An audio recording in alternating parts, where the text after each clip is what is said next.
Download the Cup cars tonight for round 4 of the Rick Motec Cup Series for Extreme Motorsports and 99.com here at Charlotte Motor Speedway for 150 laps.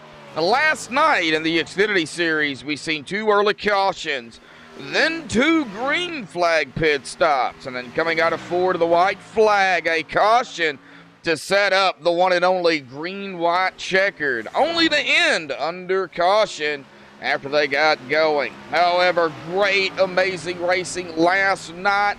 What will we see tonight for the Cup Series? Welcome back to MaxspeedTV. I am, as always, Joshua Medlock, alongside, again, with me tonight, Little King, Elvis Rankin. Elvis, buddy, man, how are you doing? And, man, Charlotte. Yeah, I'm doing really good. It's a track I've been to in real life. Seen a lot of online races here. It's a free track. A lot of these guys, it's a starter track for getting your way up through the iRacing rings. This is one of the tracks that you have to have a lot of track time on, really. So it's going to be a good show tonight. Oh, yeah, for sure. You know, this is a track that is given to you now. So, you know, you get a lot of practice time on it. And everybody should know how to drive it. You know, this is, of course, the top series for Extreme. So a lot of these guys, you know, they made their way up through the ranks and into the Cup Series. And, you know, this track is pretty much on every single season that they run. So this is a very, very familiar track to them, as well as it should be. I mean, what do you think we're going to see here in 150 laps? Hopefully we're going to get to see some green flag runs. That'd be really nice. I'd like to see these guys, see how the tires really wear off for these Cup cars, and see who has good long run speed, good short run speed. But no, I think it's going to be a good race overall. These guys are going to put on a heck of a show like they always do. Yeah, oh yeah, for sure. Well, let's go ahead and dive down into it here. We're going to go ahead and start with the point standings here tonight. Do you have those pulled up, Elvis, or do you just want me to run down through them? All right, you can go ahead and run down through them, Josh. Okay, that'll be fine. David Weishart holding strong there in that first, well, holding on to the top spot at 128 points. Now, GT Hawkins is going to stay where he's at in second at 127 points. He is one behind David. Vroom Vroom, Nicholas Froman up a spot into third, 116 points, 11 back. Jacob Bell down a spot into fourth, 113 points, 3 back. And then a tie for fifth between Garrett D. Grant up 2 spots and Scott Rambler up 9 spots. Both of these gentlemen 110.3 points behind Jacob Bell. Darren Bruce up 2 spots into 7th, 101 points, 9 back. Michael Thwaites down 2 spots into 8th, 100 points even, 1 point behind Darren Bruce. Garrett Heath up 3 spots into 9th, 97 points, 3 back. Paul Irvin down 3 spots into 10th, 95 points, 2 back. Travis McDaniel down 6 spots from last week into 11th, 93 points, 2 back. And Nick Hunt going to grab a spot, up a spot, and he's going to crack the top 12 here at 92 points, 1 point behind Travis McDaniel, Elvis. So still, you know, we are in round 4. And we still got a ways to go before we get to the end of the regular season. But next week, halfway, if you want to get near or inside the top 12, well, it really needs to start now because it's going to pass by fast. Yeah, for sure. It's still very early in the season, only race number 4 for these drivers, but every single point counts. I know that last time that I drove this, and a lot of these guys, when they're driving it, you know, it's going to be 10 points or so between from 12th all the way to like 20th. So every single point that you can grab matters, and that's just going to be who can be the most consistent is going to be probably most likely your champion. Oh yeah, for sure. Yeah, you got to stay consistent. That is the thing. You don't have to win a race to get into the chase.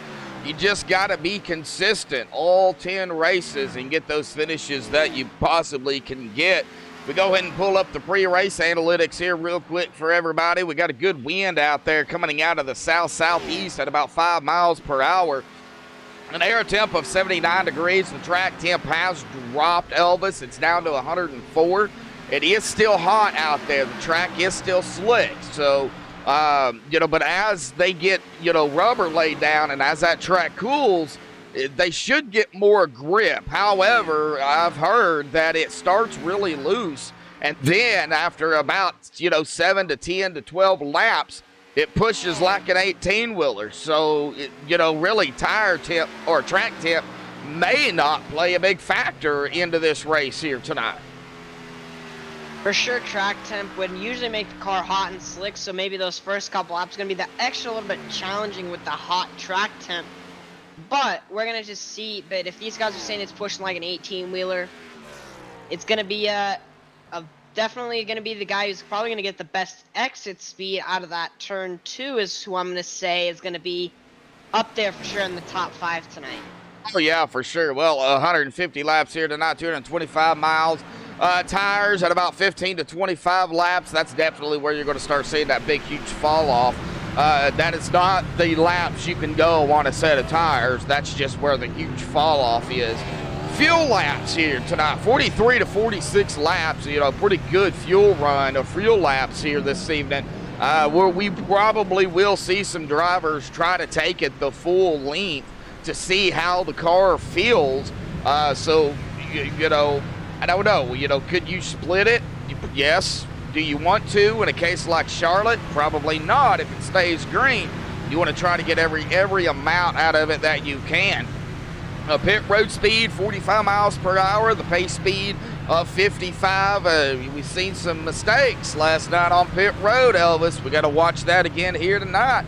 You cannot make a mistake on pit road here at Charlotte. Yeah, for sure. Second mile and a half of the season, this trig road is very, very tricky. Going down from that 180 miles an hour, dropping to I believe, 55 mile an hour pace speed, it is super, super tricky to get back on the apron and not speed. There's going to definitely be some action on pit road tonight. Oh, yeah, there definitely will be some action on pit road for sure. Well, we are under a minute to go here in practice. We're going to get into qualifying here in just a few minutes, but we are going to step away here and play the national anthem by Madison Rising. Folks, don't go anywhere. We will be right back.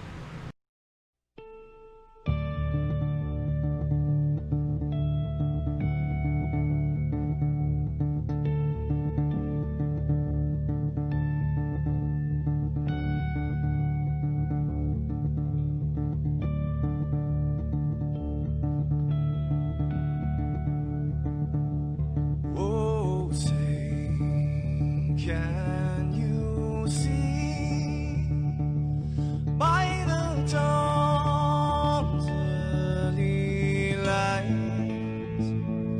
what so proudly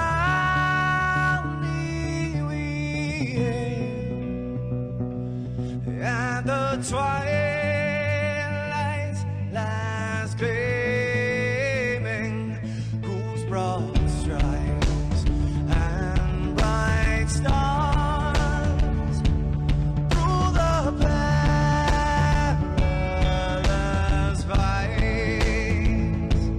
Oh, the ramparts we watched were so gallant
This is Rio of Madison Rising, and you're watching Max Speed TV.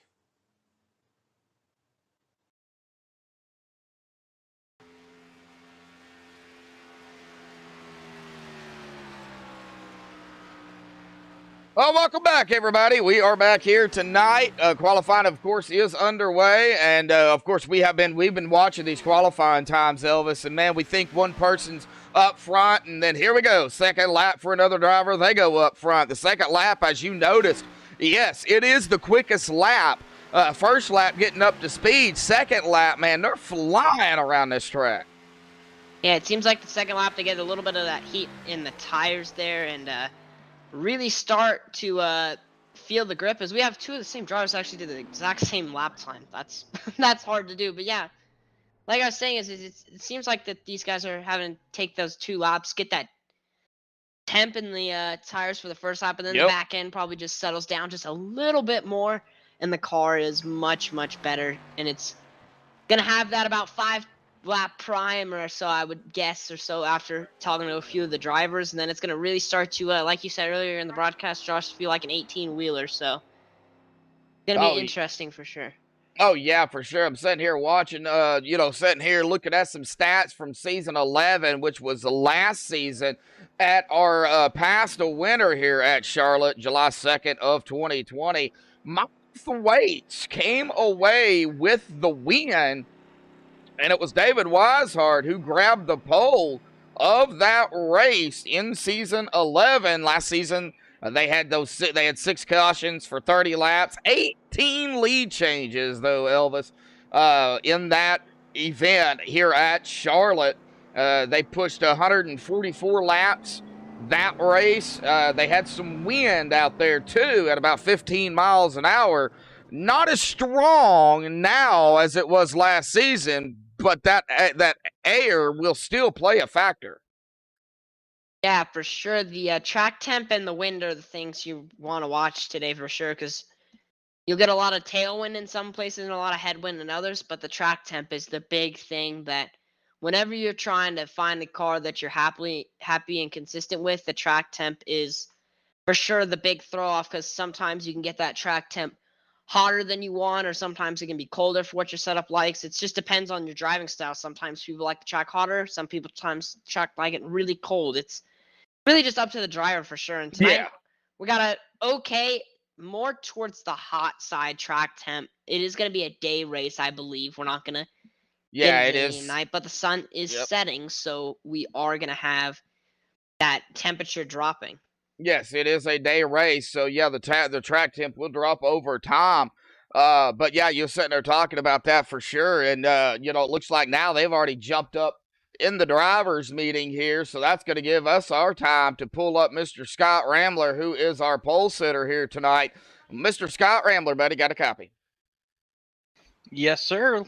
Well, you are our pole sitter here tonight. Barely. GT Hawkins there right behind you. 3/100ths of a second there. I mean, right there with you.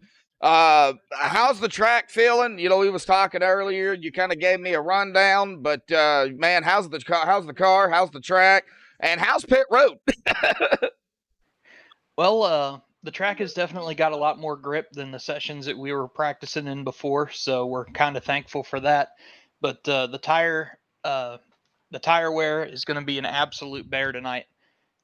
Trying to keep that under control while also trying not to sacrifice too much early run speed is going to be the absolute goal here to see what we can do at the end of the night here. Oh, yeah, for sure. Well, 150 laps here this evening. Now, y'all are putting in, the low 29, so y'all can put in 2 laps a minute here. Now, what about the long green flag runs, hopefully, that we can have here tonight? We know this is a very, very competitive series here, and the top series for Extreme. 26 drivers out there. 26 drivers here at Charlotte is a good size field. How can you manage to, stay out front and keep these drivers at bay? Well, like I said, it's mostly going to be trying to get the tire wear under control and making sure you baby that right front for later on in the run, because It doesn't seem like it at first. Like you said, we're running low 29s, high 28s on qualifying pace, but later on during the green flag runs, we're going to be running pretty close to 32-second laps. The fall off is just absolutely massive. Yeah, oh yeah, we've seen that for sure. Yeah, it is massive. Well, Elvis, anything for our pole setter here real quick before we send him back down to the drivers' meeting? No, nothing much. Just looks like a really good qualifying, you guys. GTM 123, and I wish you all the best of luck. Alrighty. Bye-bye, Big Sexy, and see you, Little King. See you, Scott. Long-standing nickname between me and Scott there, people. So don't even give me a hard time about it. Well, we got some picks to go down here real quick. I know we've got, of course, some picks in chat here already. It looks like, of course, Jessica Hardifer out there going to be rooting on Todd Cray as always. Right now, Todd's sitting back in 19th in qualifying, and that could have been by design, too. Go ahead and qualify, see where you can get, but, back there in 19th, maybe, maybe he's going to do Todd Cray things. Maybe he's going to hang back and kind of wait, or maybe he's going to make a run for it early, Elvis. We've already seen him do that. He's one of the drivers. You just don't know what he's going to do. Yeah, for sure. There's a couple of the guys in the field, I like to refer to them as magicians, because there'll be sometimes where they'll be up at the front and then they'll be at the back, but then they'll make their way back up to the front. And it's just about knowing the right time to be at the front and the right time to be towards the midfield or even the back, saving the tires and making that right execution and the moves, and to put yourself in the right position to win the race. Oh, yeah, for sure. Well, of course, we're going to go ahead and throw my pick out there that I picked here tonight. He started out good in qualifying, and then, of course, all the time started to roll in. But back here, he's going to be starting mid-pack at about 15th. Mr. John Sterling in that number 3 machine. That is my pick to win it here this evening at Charlotte. Elvis, who you got, buddy? Well, I picked this guy at the last mile and a half, I should say, our 0.1 version of our picks for that race. But got up and caught in a wreck early at Chicagoland, but I have belief. I saw his speed there, and I see his speed tonight. He's firing off tonight at P6. Mike Rominger, last year's champion, is who I'm going with tonight. Mr. Mike Rominger here. Well, let's go ahead and get another interview in here, shall we? How about we go mid-pack here this evening? How about we go ahead and bring up that number 29 there of Richie Evans here and see what Richie might have planned here this evening. I gotta find him. There he is. He's down there in 4X. I should know where he's at. Richie Evans, buddy, got a copy.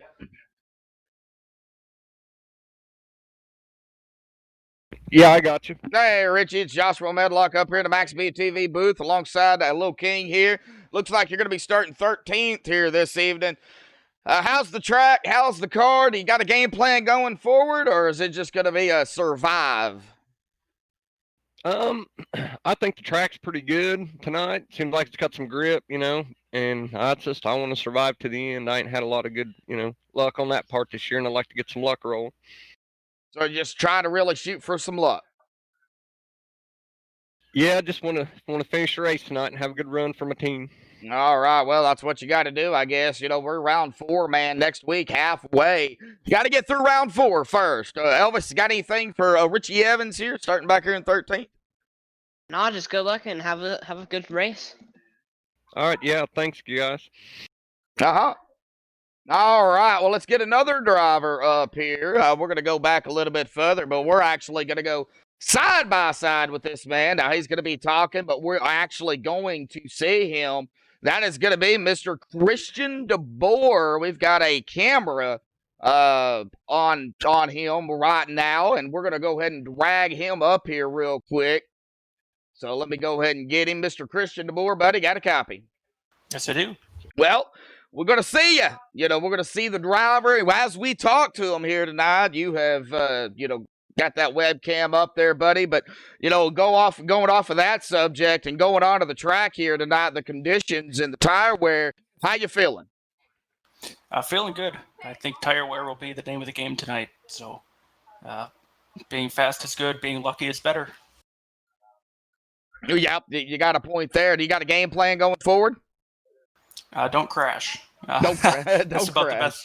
the best game plan we have. No, I don't have one right now. It's all about how the cautions fall. Okay, It's too hard to make a game plan. Oh, yeah, for sure. Yeah, for sure. Well, it looks like, you were doing a little bit on your phone there, trying to get into the mood, maybe playing some music in the background, not low, not high enough for us to hear it or whatever. Whatever you do to get motivated and get ready, I think that's what you're doing, right? It's all team chat. We're in the zone. Everything here is about this race. So. All right. Well, we'll see more of the concentration. We'll get back on you as y'all race. So, anything, Elvis, for Mr. Christian DeBoer here? No, besides we're gonna have fun watching the in-car camera tonight, and good luck and have fun. Thank you. Hopefully we make it all the laps. Oh yeah, let's do it. All right, well that is Christian DeBoer. We're gonna go ahead and go back up to the regular big cam here. We'll get more on DeBoer later on in the race. Well, let's go ahead. We got time to. You want to interview somebody? Sure. I want to interview right now. I want to interview. Oh, there's a good list of guys. I'm gonna go a little. You got some midfield and some backfield. We've not really gotten another guy up front, so we're gonna go up front. Okay, who do you want to get? We're gonna do Nicholas Vroom Vroom Roman. Gonna bring up Roman. Let me go get Roman here real quick. I'll drag him up here, and we'll let you talk to him. There he is. He's right there. Go ahead. Alrighty, Nicholas Roman, Elvis Rank at the MSTV booth. You got a copy? What's up, Elvis? Oh, not much. One of my ex-competitors, friends, and stuff, so on and so forth. But yeah, running qualifying P7 tonight. How do you feel coming into Charlotte? Coming to these mile and a half in this cup package, everybody's going to be very competitive. But I think if we get through the first 20 laps here, we get some green flag pit stops. I like my chances, man. I think I got a really good long run car. I think I can compete for a win here tonight. Yeah, for sure. And I heard another thing from a couple other guys we've interviewed earlier tonight is his tires are going to be a big factor. What do you think about the tires? And is there going to be any big strategies for you guys in the 95 in prime time? Yeah, tires are a lot. I mean, you're pretty good there the first 5, maybe 10 laps, but after that, they start falling off and the car gets wicked tight, especially out of turns 4 there.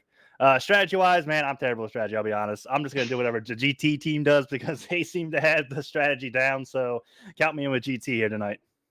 Yeah, for sure. Going for the bold strategy calls tonight with GTM. Josh, you got anything else for Vroom Vroom tonight? No, not really. Just Nicholas, 150 laps, really, it's not a long race, but it's long enough. And, just the best of luck to you out there and have a good race.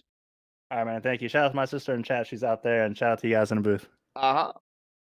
All right. Well, let's get him back down there to, I think it was prime time. Time? Yes, it was. All right. So let's get him back down there. Let me go ahead and give him a shout out here real quick before we get into the race here. Of course, Frank Rico and the team over there at Rick Motec for coming on board, sponsor the series again this season for Extreme 99 and the Cup Series.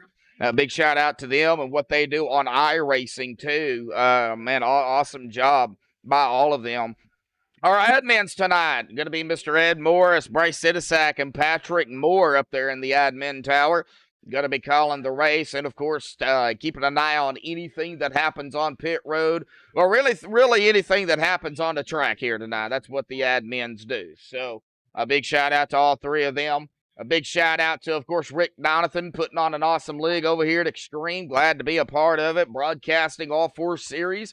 Awesome job for what he does. Busy man. And, of course, shout out to all my co-commentators. Of course, tonight, Elvis Rankin, Mr. Little King up here in the booth with me. And a shout out to all the fans out there that tune in each and every week. We couldn't, of course, do this without you all as well. So thank you all and thank everybody. Elvis, I think this is going to be a good race. 26 cars out here, and only 1 car did not qualify. Should we throw him under the bus and let everybody know who it is? You know what? He was P1 in practice, so I'd say go for it, Josh. All right. Well, P1 in practice, and he didn't qualify here. That is going to be the number 32, Mr. Darren Clement. So, yeah, he is going to start all the way in the back. And he knows, I think, being the quickest in practice, he kind of figured out what needs to be done. So starting in the back might not be a bad thing, especially if they do that whole 3 wide stuff, which I think that might happen here tonight. Yeah, for sure. I think we're gonna be able to see at least one 3 wide move tonight. It's gonna just vary when it's gonna be. It could be on lap 1 or it could be on the last lap of the race. You never know with this kind of field here tonight. Oh yeah, for sure. You never know. We've got, like I said, 150 laps to do it. The tri-oval here. Now we're seeing a good view of that tri-oval, Elvis, coming out of 4 back through that tri-oval at about 180, 185 miles an hour. I think it's going to be close to about 190, or anywhere between 180 and 190. That can get a little hairy at times, especially if you've got drivers around you. Yeah, for sure. The tri-oval is one of the characteristics of this track, but you know what? It's gonna be, for me, I like to see the corners, how it feels like for this track. And some tracks, they shape the corners kind of similar. The bankings are kind of similar, but at Charlotte Motor Speedway, it's a track that I've had a lot of experience on for myself, and you have to attack the corners completely differently. Turn 1, you can drive it in a little bit deeper, where turn 3 and 4, it's a little bit more shallow. So I think it's definitely going to be a interesting race tonight at Charlotte, or today, I should say. Tonight. I don't know how you would frame it, but it's going to be an interesting race for sure.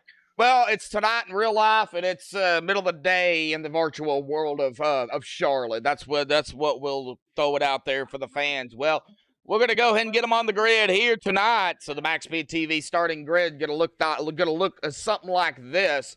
Now, row number 1 is gonna be Scott Rambler grabbing the pole out here tonight. GT Hawkins gonna be starting on the outside of him in that second spot. Garrett Heath in 3rd. Michael Atkins Jr. there in 4th. David Weishart 5th. Mike Rominger, your pick here tonight, going to be starting in 6th. Nicholas the Vroom Vroom Vroman going to be in 7th. Britt Cool in 8th. Paul Irvin in 9th. And Jacob Bell going to be rounding out that top 10. Elvis, go ahead. But all right, our favorite Canadian, Rob Haynes, is going to be starting 11th. Garrett Grant in 12th. Richie Evans, we interviewed him earlier, going to start in 13th.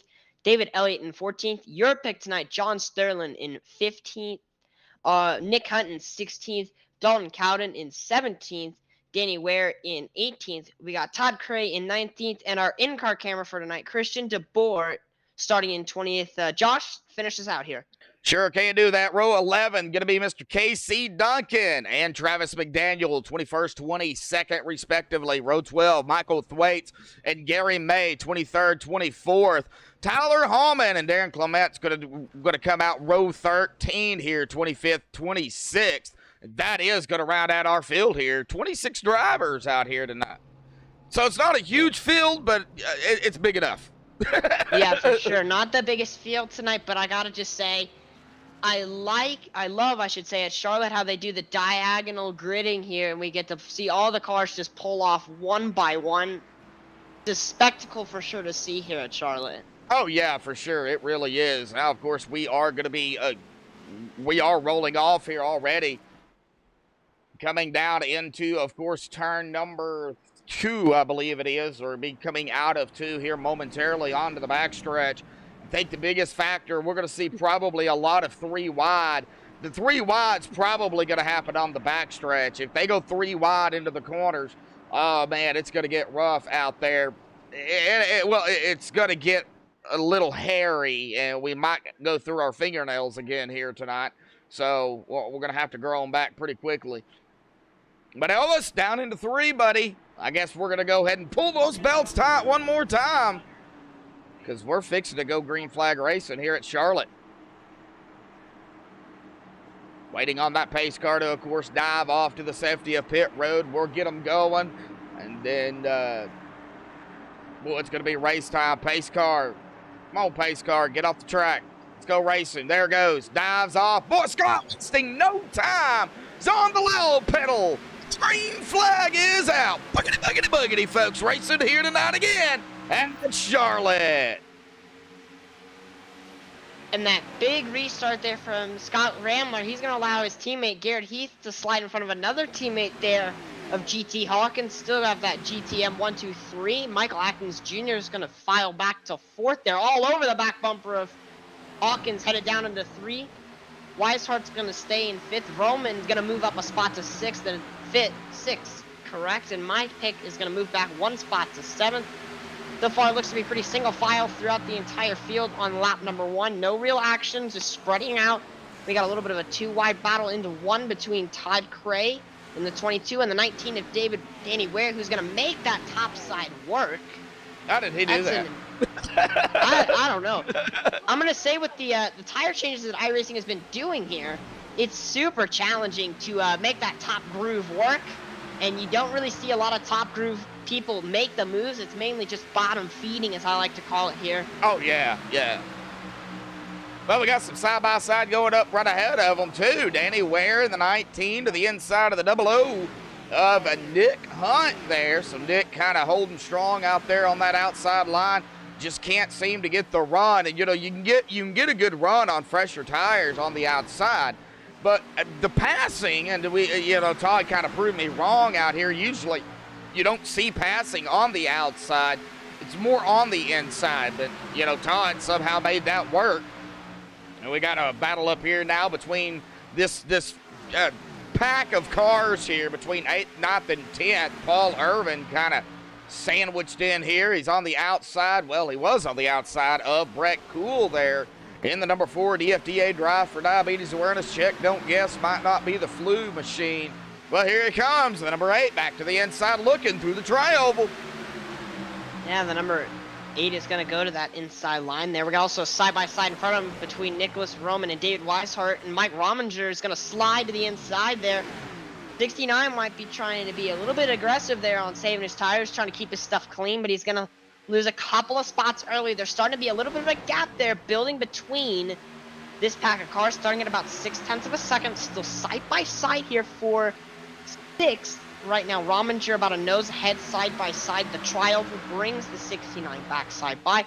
2x2 back here, side-by-side still. Man, these guys are giving each other a hard time. But the problem with the 69 right now is if he wants to let Mike Rominger go, he can't, because he's going to sacrifice losing 2 to 3 more spots. But he's got to be burning his tires up there on the top side. There's no doubt about it. Well, the number 9 of Mike Rominger he got around the 69 here, David Weishart. So that's still going to put that side-by-side battle back there now between, it looks like the 77 of the 4. It looks like the 77 of Jacob Bell is going to be pulling it behind the number 4. The 4 now going to pull it right up ahead of him there, 9th and 10th respectively. And you was talking about that gap here. Well, that gap now has closed back down. It was about 0.6 of a second. Well, guess what? Now it is about only a 0.2 of a second. They are neck and neck, bumper to bumper. Richie Evans back here in the number 29 going to fall back a spot to the 24 of Garrett D. Grant. And then David Elliott also going to be, looks like, falling back a spot or 2. Danny Ware and John Sterling. Now we're going to be looking here at the number 19 of Danny Ware again to the inside of the number 3. So we got some passing right here with them. We got some side-by-side going on. Casey Duncan going to fall back to Travis McDaniel as he gets around. Now, I've been watching up here this top kind of pack or so, Josh, and I saw Nicholas Vroom Roman. He tried to make the peak there to the inside of that 41, try to move himself another spot in line. Rominger trying to help, not going to be able to make the pass though. Still GTM 123, followed by that ECM driver of Michael Atkins Jr. and then Prime Time's Nicholas Roman rounding out the top 5 tonight. But there's seeming to already start to seem to be these groups and packs that are starting to spread out. As you can see, we got that front pack there that's sitting at, looks to be, I'm going to say about 10, I'm going to say it's 8 cars strong, nose to tail. You can pretty much throw a blanket over all of them. Then there's the 2 cars trying to work their way to that pack, which would be the number 77 of Jacob Bell and the number 99 of Rob Haynes. And then there's that second pack there, which has the number 4, 24, 29, 34, 19, and your pick tonight, the number 3. going to be side by side back here, but you can see these guys are all taking a variety of different entry lines. Some of them are trying to be a little bit more shallow. Some of them are trying to make that arc work. But Josh, looks like we got a battle for fourth here between Nicholas Vroman and Michael Atkins Jr. Yeah, I just clicked on Nicholas there. I see there's the interval between the two drivers there at about 49/10 of a second. I mean, right there. I mean, it was real close. I knew something was going on, and yeah, they are doing a little bit of a battle here between. For fourth between, Roman and Atkins Jr. So we're going to watch them too. These cars, man, you look at that spoiler, and we talk about it every week, but man, these spoilers on these cars, man, it opens up that back end, and you could just get so much draft on the car in front of you. They're not breaking away yet again here tonight at the 1.5 miles of Charlotte. We got a freaking gaggle back here. Starting with the 34 of Dalton Cowden, kind of leading this group. Danny Ware, Richie Evans, John Sterling, Brett Cool, Travis McDaniel, Todd Ray, all in the mix here, as well as David Elliott. So they're 2 by 2. Yeah, 2 by 2 for about 3 or 4 rows deep. And still, man, these guys are going hard on the outside. Looks like the outside is actually holding up pretty decent. They're going to lose not as bad as I thought they were in the corners, but they are getting it all back on the straightaway. Is going to get that run, that slingshot basically out of the corner. Looks like while we were not paying attention, it looks like the 69 there of David Weishart got around Mike Rominger, and Nicholas Vroman has made the pass on Michael Atkins Jr., and now he's starting to fire at GT Hawkins for third. Yep, looking at it back up toward the front. You know, we got battle up front. We got a battle back here, with David Weishart. This is that battle we was just talking about, or Elvis was just talking about. Then a battle back here between Richie Evans. It looks like Travis is going to overtake that spot. Then there was another battle back toward the back. It looks like Brett Cool kind of falling back a little bit. I wouldn't put it past them, to do that. We're now running at about 15 lap tires here. This is where you're really going to start seeing the tire fall off. The times are already a little over a second. So the more and the longer they keep going, Elvis, it's just going to get worse. Yeah, for sure. It's starting to get worse. About 16 laps into the run at the moment. No cars a lap down. No caution so far tonight at Charlotte Motor Speedway. Still the same leader tonight. Scott Ramler leading all 16 laps tonight from the pole. I gotta wonder, is he burning up his stuff? As now we have a battle for fourth. So for fourth again. Here we go. David Weishart, vroom there. They're gonna go side by side once more. It looks like David Weishart is going to overtake that spot from the 95. My question is, who is saving tires? Who is? That's my biggest question. I'm going to say who was saving tires at the start. We saw him fall back a couple of places. Now he's charged his way back through. David Weishart saved me that first 5-10 laps. Now he's starting to charge his way up through the field and gain all the spots. He's like at a self-serve eat-it buffet. And he is just picking up all the pieces tonight, where everybody is now starting to struggle with the tires. Oh yeah, for sure. Yolanda, I don't know when the race will be over. When the race is over, I can just put it to you. The race is over when the checkered flag is thrown. Exactly. Usually at about 9:15, 9:30 Central Time, it's usually pretty close to being done, depending on the cautions. Of course, you got to throw all that in there. That's about, really the only thing I can tell you. I see some names in chat. I'm not going to mention them on the stream here, but glad to see you out there. Mike out there in chat. Glad to have you out there, Mike. Now they're starting to go really getting spread out in single file a little bit further. Well, until you get back here to Mr. Todd Cray again.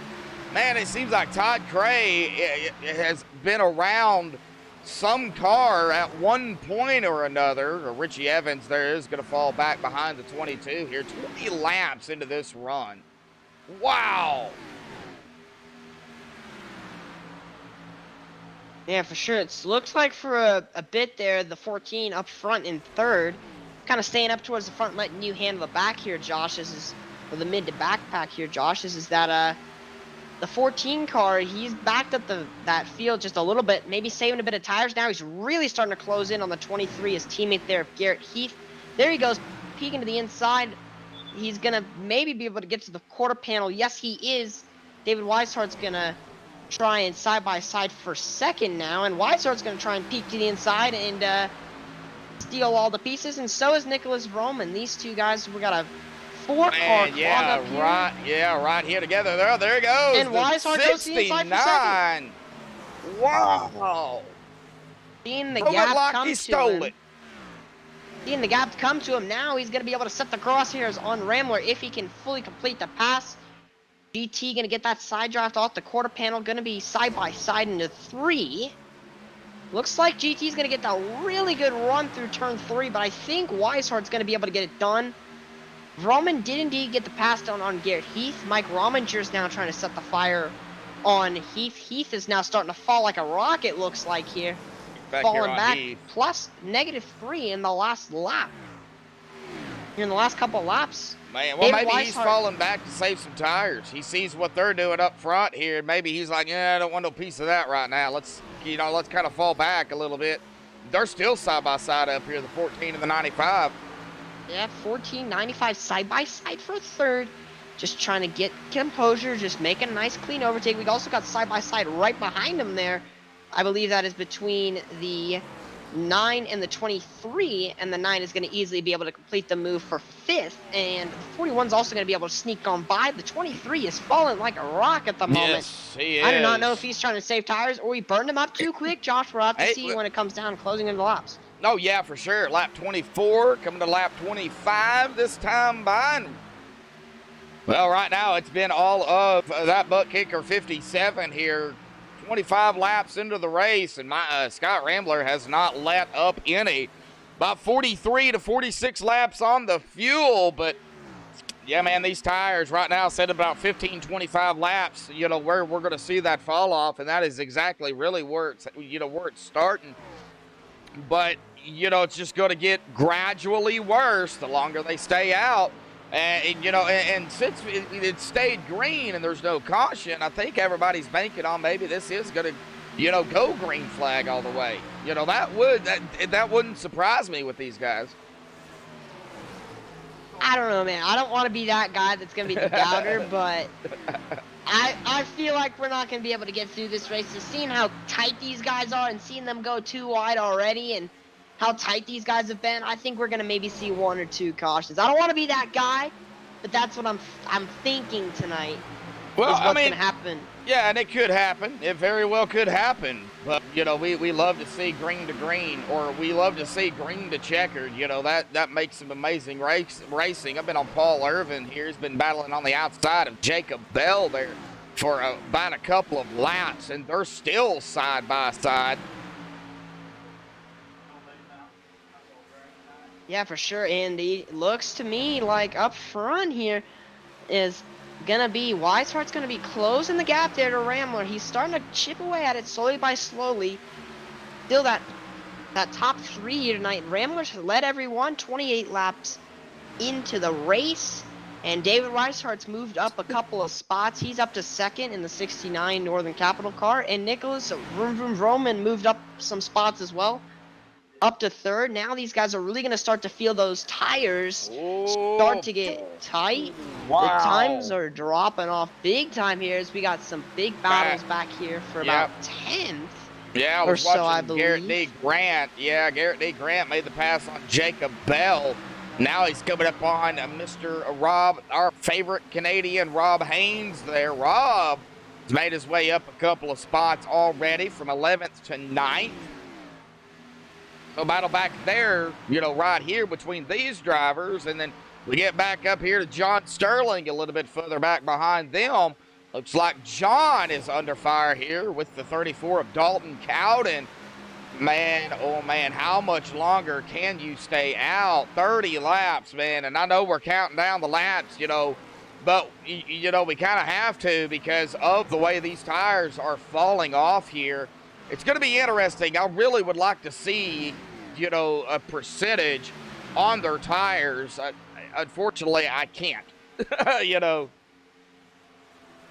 Yeah, for sure. These guys, all different drivers, so you don't know. Some of them going for different strategies. Some of them just lighter on tires than the other. And it looks like, Josh, we're going to go still looking at this battle here for about P7 or so back here. 2x2, two rows deep between Garrett D. Grant and Paul Irvin. And back here, it looks like still Garrett Heath. He might have a little bit of damage. I think a couple laps ago I saw him just get a little bit of that wall on the entry. I don't think it's going to affect his car, but he must have just drove the tires off of it, I'm assuming, and he's just falling like a rock. Yeah, he's all the way back here in 11th after starting third. Now, he's got the draft on the 77, but he's got to stay up there with the 77. He can't keep falling back. If he does, he's going to get ate up by Travis McDaniel, who's coming up through the field here as well. He started 22nd. He is all the way up to 12th. And that in another Northern Capital machine, another battle up here between Garrett D. Grant and the 8 of Paul Irvin here. It looks like these two, they've been battling it out here for quite some time. So lap 33 here this evening. Oh, man. Well, we are going to be coming here at about 10 laps. That fuel window is going to open. Yeah, for sure. Now, we got to talk strategy here for a bit, Josh, because a lot of these guys are going to vary strategy here. But if I was inside one of these cockpits, I would be thinking, if it's going to go green, I want to stay out as long as possible. I want to be able to stretch my fuel limit those extra 2 laps, because you know what? If I stretch my fuel limit those extra 2 laps, and I can take a little bit more fuel on board my car, then that's going to help me severely to maybe not have to take as much fuel, to maybe then roll the dice and say, you know what, if it comes down to a 10-lap shootout, I can go right sides. I can do what I need to do and be okay on fuel.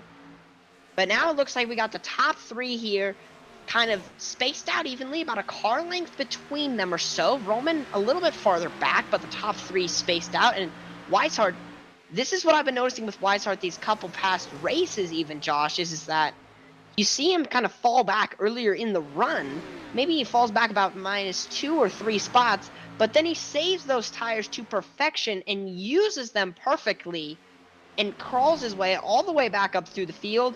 We were saying earlier in the race, timing of how you use those tires and timing of how everything comes about. Now, as it looks like Roman's going to peak to P2. He wants it here, Josh. Yes, he does. He is going to the inside of that number 69 machine. Did Weishart use up those tires a little bit too quickly? Well, there goes Roman right in front, dropping in front of David Weishart. David Weishart pushing the daylights out of Nicholas Roman down the backstretch and into turn 3.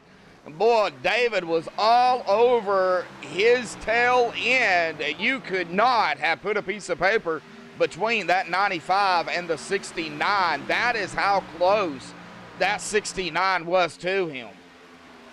Yeah, for sure. It looked like the 69 not driving in is deep on entry. Just let Roman have the spot.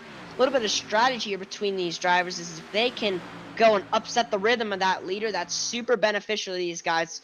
Scott Ramler, he's had this huge lead for most of the race. These guys have clawed him back in. Ramler's going to have the luxury of saving the tires when he wants. Meanwhile, while Roman had the draft for the 69, maybe he was trying to save his tires, and the 69's going to go back for it. Coming back for more. Let's see the 69. The Roman doing the exact same thing that the 69 did to him, just letting him have it on the entry, and now going to try and get that big run off and come get the push. Try and propel him to that back bumper of the 57. But again, Josh, the more these guys fight, the closer that 14 of GT Hawkins is going to catch up to him, and the farther away the 57 of Scott Ramler is going to go away from him. Oh, yeah, for sure. Yeah, GT is coming up on the 95 now. Here probably at about 0.3 of a second behind. We got Mike Rominger back here, 41. They're kind of doing some side-by-side racing here. Looks like Michael is going to go to the inside of the 9 and cleanly make that pass over Mike Rominger. So Michael going up a spot here. We got Garrett D. Grant kind of mired really by himself back here in 7th. Paul Irvin, though, right is behind him at about a second behind him. And then Travis McDaniel and then Rob Haynes rounding out our top 10 here. Lap 40. So in about 3 laps, we're going to see that window open up for pit stops, but we've already got a driver on pit road, and that is going to be the number 4 driver, Brett Cool here. Now, I think something interesting here. You know, Christian DeBoer back here running in 24th, started in 20th. It looks like maybe his tires might be playing one of those factors here for him. But we do have a side-by-side, as we did go on him early, and I want to go ahead and do this here real quickly. Side-by-side, very, he is concentrating right now, and you can just see it there as he, of course, goes into 1 and 2 here. Elvis, you know, a perfect, you know, the fans now can see exactly. Oh, we got a caution. Caution. We'll go back onto that, but that is going to be, oh, Garrett Heath is upside down. Man, that is Whoa. a tough break here tonight. Man, that was. I'm going to see if I can find that. Yeah, We know it which on cars were involved, Josh.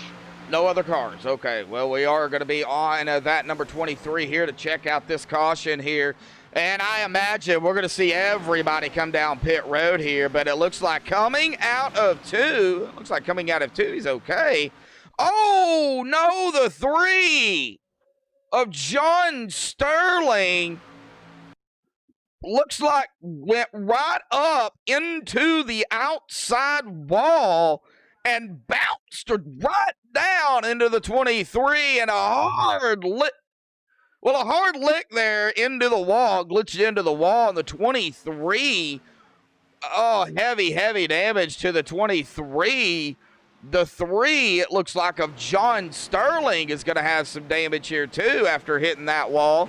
We'll, of course, get the official word from the admins. Yeah, Josh, it just looks like he just drifted up just a little bit too much on the racetrack. Just a little bit, I should say. Just did not know where how close he was to the wall, because you want to get right up next to it. He did not know how close he thought he was, but I'm going to say with a high degree of certainty, I'm going to get at a pretty accurate guess here. That's going to be a penalty on the number 3 car. Yes, yeah, get it from the admins here. Lap 41, the first caution at fault will be the 3. Contact with the 23. The 3 will receive an EOL here for this first caution. If you cause a caution, first offense, you get an EOL. Second offense, you cause a caution, you get a black flag and just a drive-through. You don't have to stop. And then the third offense you get, I think it's a DQ. Yeah, for sure, yeah. DQ is not what these guys want to see, especially for points. These guys are running very intense here for that top 12 in points. Unlike real NASCAR, there's no win and you're in. These guys got to do it and be the most consistent drivers throughout the whole season to make it into the chase. Oh, yeah, for sure. You've got to be consistent. Well, if they don't get the one to go here this time, we'll go ahead and pull somebody up here. And I'd love to get David up here, seeing exactly kind of, you know, what his tire, you know, run was there. All right, well, he is running in second, so let's go ahead and pull up David Weishart here real quick. I know exactly where he's at. So let's go ahead and get him up here real quick. David, get a copy? Yes, sir. Well, David, you know, you started in 5th, you came up front, you went back, you came up front again. Now you're still running in second after the pit stop here. Scott, though, man, on rails here, man. My question is, you know, you can give it to me. You don't. Well, what was the percentage on those tires on that run? Man, that was a good run. My right front was 65%. Woo!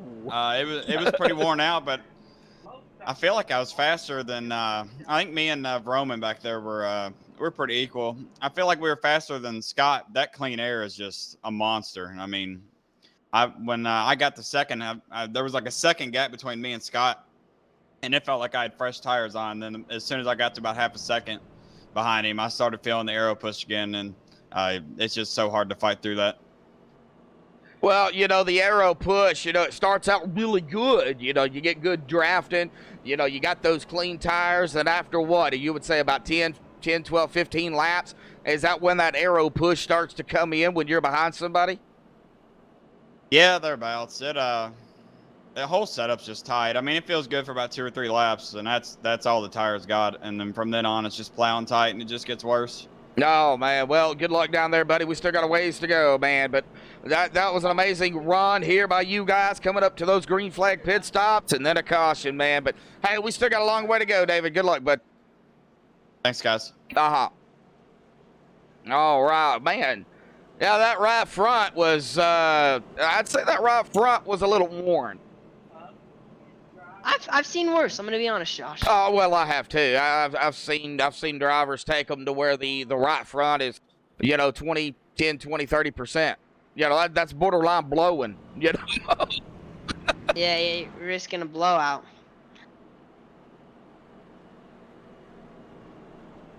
Alrighty, Elvis. Well, on the back stretch here, buddy, I'm going to let you get them going here this time.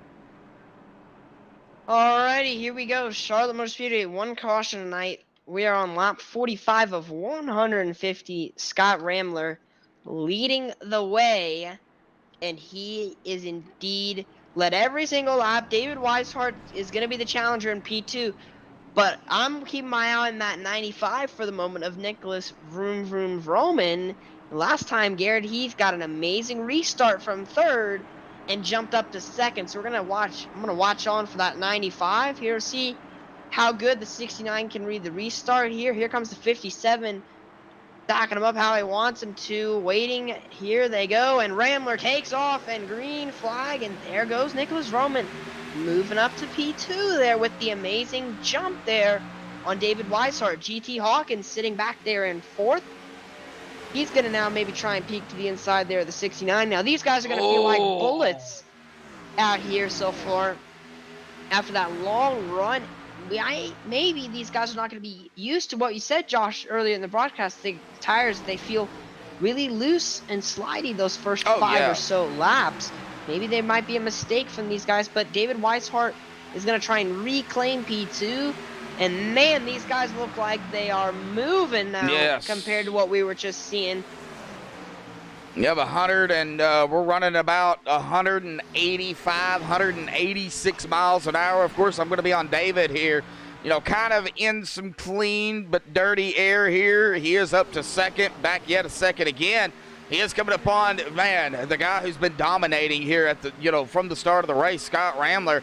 Man, I don't know if they're going to be able to, do anything for Scott. I guess we'll see. We're still early.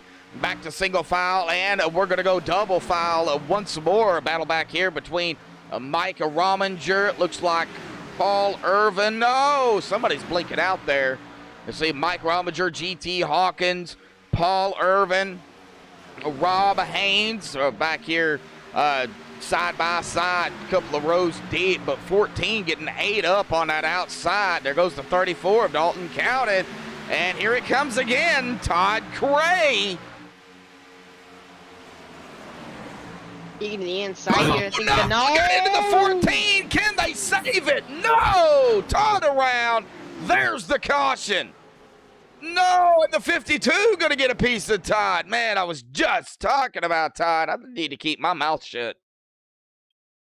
Todd Cray, not how he wanted to end tonight. We're going to go back to the Max Speed TV replay here at Charlotte Motor Speedway. Man, cautions do indeed breed cautions here tonight.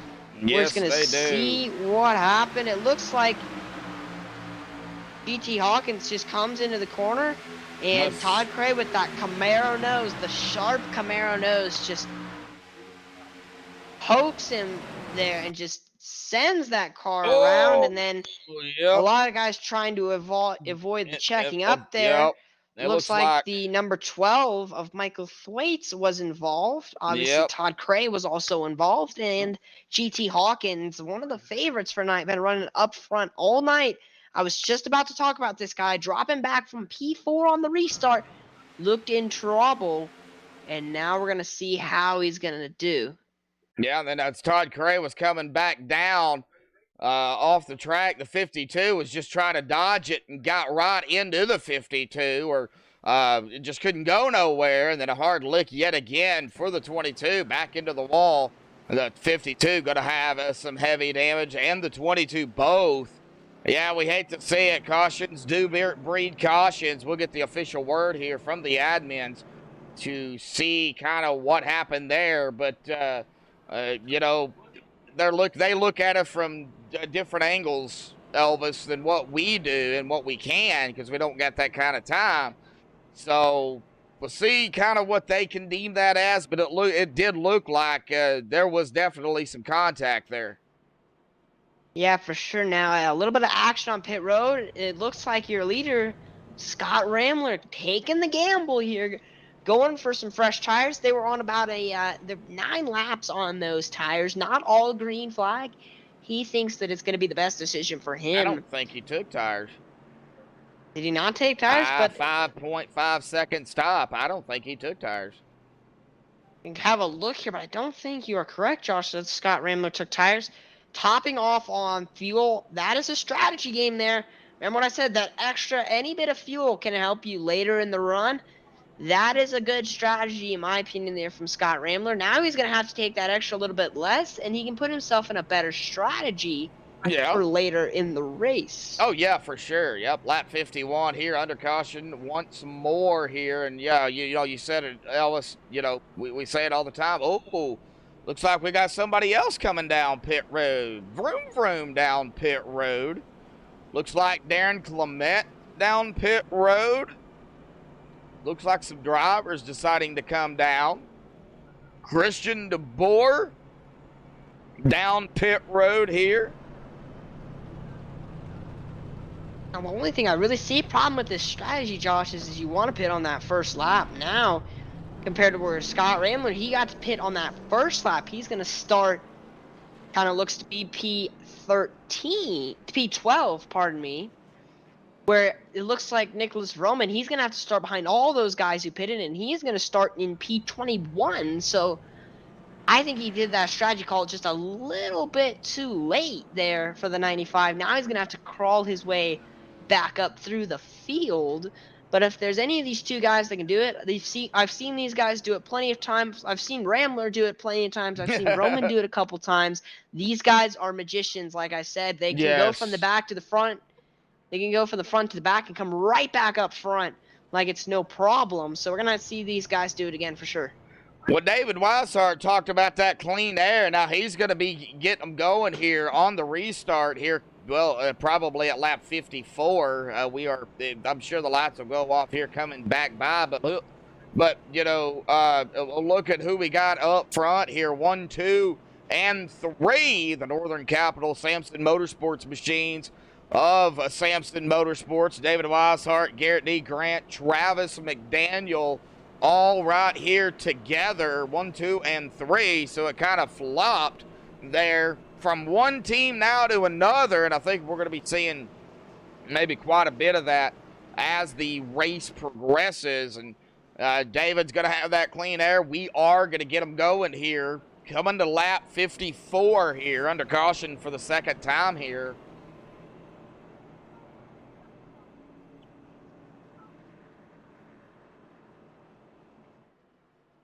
And we do have a crank it up cam here for Charlotte. If we get a chance to use it, we'll use it. Got about 27 watching right now. 13 likes. Can we hit 20 likes here this evening?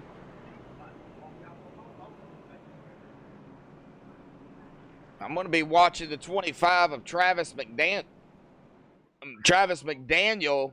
Now, he is right behind the leader, David Weishart. So we'll watch this restart here as they dive it into turn 3. Pace car will dive off to the safety of pit road coming out of 4. And then it will be in David Weishart's hands. We'll take a look at the penalty here in just a second from the admins. As that pace car dives off, David is in control. Good jump by David. Good jump by Garrett. Not the jump Travis wanted, but he is going to hold there in third. Battling there with the 41 of Michael Atkins Jr. Now single file through the top 8 or 9. But as you two see, by... Go ahead. Okay, all right. Well, I saw Michael Atkins Jr. peeking to the outside there for P3. Looks like the 77 of Jacob Bell. He's trying to work around the outside there. Right now on the outside of last year's champion, Mike Rominger. Rominger gonna have to compromise his entry, and Bell is flying up on the top side. Yeah, Jacob Bell trying to get that high line to work on these. I think he don't have the fresher tire. 12 lap older tires, but they are kind of cool, and you know he's making it somehow work. He just can't. Oh no! Here we go again. Contact. No, the 77, and we're still wrecking. No. Man, oh man. Yeah, It's us talking about Jacob Bell when it happened. We're gonna go to the MaxspeedTV TV replay here and have a look at what happened here, Josh. But that top side, you get the momentum off the corner, and I guess Michael Atkins Jr. just wasn't ready for it. No, I don't know. I don't really know what happened. You know, the tri-oval is so tricky. You know, when a car's on the outside of you, the 41, oh, right there. Man, this is going to be close here. The 77 on the outside, 41 coming out of 4, and then right there it looks like, whoa, maybe they touched. Maybe there was a little bit of net coating there between them. I don't know. The admins will take more of a closer look at it. But right there it was. 41 goes around, and he is spinning here. And everybody trying to get through this. It looks like the 4 might get a piece of it. The 19 going to get a piece of it. And the 18 nowhere to go. T-bones and launches of that number 41 machine up in the air. This was a hard lick here. And we're going to go ahead and go cockpit here with the 41 of Michael Atkins Jr. here as this unfolded, and kind of get a perspective here from him in the cockpit. If you get motion sickness, don't watch. But right there, we're going to see him. He's going to spin like a helicopter, and bam, hard lick, and then tumbles down into the grass, back on all 4s, but heavy damage to that number 41 machine of Michael Atkins Jr. Yeah, and looking a little bit here back to on the racetrack pit road open this time. Scott Rambler pitting again, taking that just tiny bit extra fuel. The gas man gonna go ahead and put the fuel tank in. He's going to be in the box, and he's off and away. Very short stop there for Rambler. Yep. He's going to be off and away, taking that extra little bit of tires. It's going to be interesting here to see how this is all going to shape out. But, still, man, this is cautions. Do indeed breed cautions. Hopefully we can get a nice little green flag run here and get this pace car pulled off and get some side-by-side action. No, yeah, for sure. Well, let's see here. Who do we kind of pick on here real quick? Kind of going back to the midfield here. How about we bring up the number 10 of Gary May here? I believe he is in prime time, isn't he? Yes. Yes. All right. Mr. Gary May, got a copy? I got you. Gary, you're sitting back here in 14th. You're up from 24th. Man, cautions now starting to come out a little bit here at Charlotte. How is the car? How's the track? We know it looks like it can be kind of a headache from time to time. Go ahead. Well, if you take your time like me, the track is great, car is good. I just want to avoid getting in anybody else's mess. Oh, yeah, definitely, for sure. You know, being in traffic, you know, you don't have any reaction time, you know, especially when you're bunched up together. You guys can't get spread out. So no reaction time. Yeah, the best thing for me is just take my time and try to avoid the ones that you need to avoid, and then make moves from there. But nope, car, track, everything's great. All righty, buddy. We're going to go ahead and let you get back to it, man. Good luck down there, Gary. All right, thank you. Uh-huh. Oh, perfect timing, too, because they're going to go back green here. Yeah, 1 to green here at the stripe between these guys. It is indeed going to be a good one. We got a Northern Capital 1, 2, 3 early in the race. We saw a GTM 1, 2, 3. Now the tides have switched to a Northern Capital Samson 1, 2, 3 here tonight.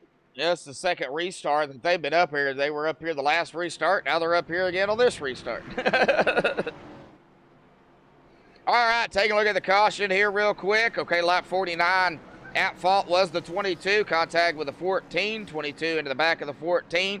This caution, lap number 55. At fault will be actually the 77. Contact with the 41. 77 to EOL. 77 came down on the 41 out of turn number 4. So coming down from the admins here, but we're going to go back up front since I got them started the last time. It's going to be Elvis, Little King, getting them going here.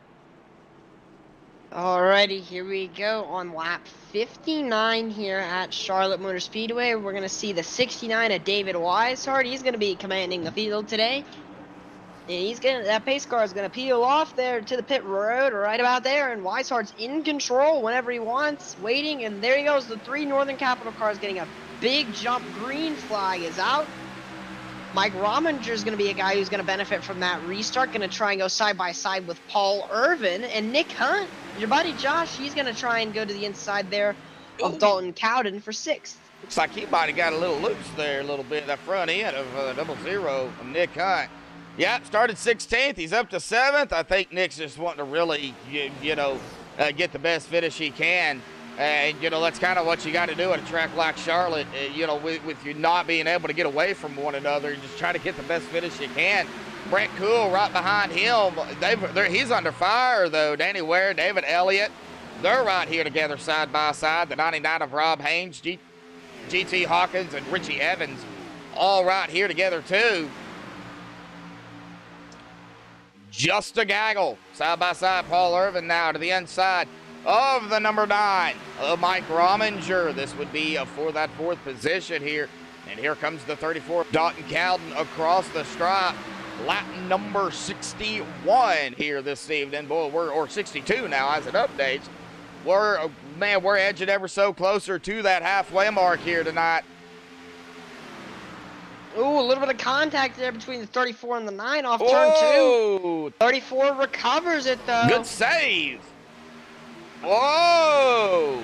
Almost contact there again. Mike Rominger might be dropping back, have a problem of some sort. Now he's falling like a rock again. Yep, on the outside now, the 19 of Danny Ware, the 99 of Rob Haynes now looking to the inside.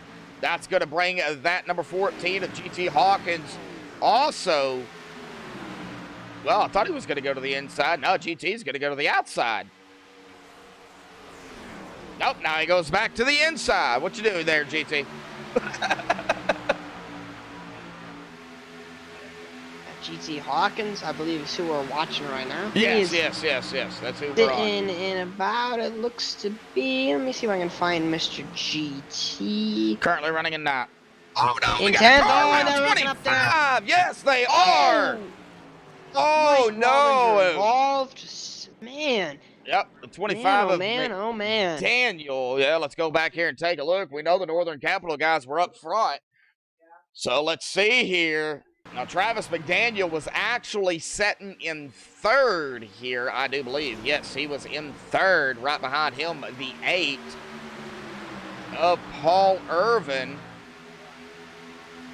Boy, the 8 of Paul Irvin all over the back of the 25 through the tri-oval down into turn number 1.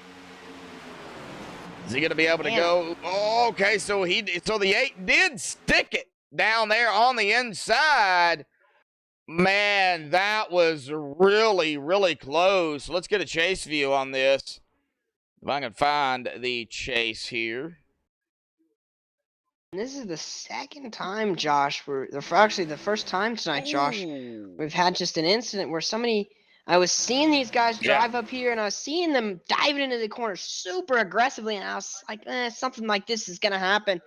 And lo and behold, it did. The number 8 of Paul Irvin and Travis McDaniel involved. It looks like Paul Irvin just went for the gap that was not really there, and the 25 getting spun around the 34 there of Dalton Cowden making an amazing save. It does not look like he has that much damage.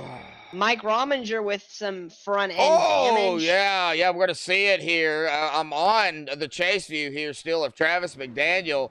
Yeah, the 9 nowhere to go, just plows right into the 25. That's where that damage came in. So it looks like now everybody is on pit road. But we're going to go ahead and step away and get some bills paid here tonight, folks, as everybody is going to come back off of pit road. Don't go anywhere, because we will, of course, be right back.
Alrighty, folks, back live here on MaxspeedTV. They are still underpacing here. Lap 67 of 150. Of course, lap 75 will be our halfway mark here tonight.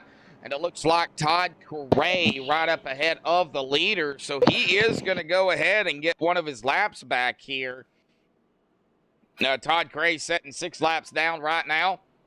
But we got David Weishart, Garrett D. Grant, Paul Irvin, Dalton Cowden, Danny Ware, and Nick Hunt. That's going to round out the top 6 here. Let's go ahead and take a look at that caution here real quick. Lap number 64 at fault. The 25 contact with the 8. So 25 EO well. 25 came down on the 8. Now the 25 has already taken his car behind the wall. So since he is not back, he's not out here on the track, that EO well, I do believe, goes to the next race. And that is a big penalty here tonight. Yes, it is. Yes, it is. With David Weishart up front, Garrett D. Grant, Paul Irvin, that's the 1, 2, 3 here. Well, who's going to be able to punch their ticket, really, after this race? We'll go ahead and take a look at the caution count number here.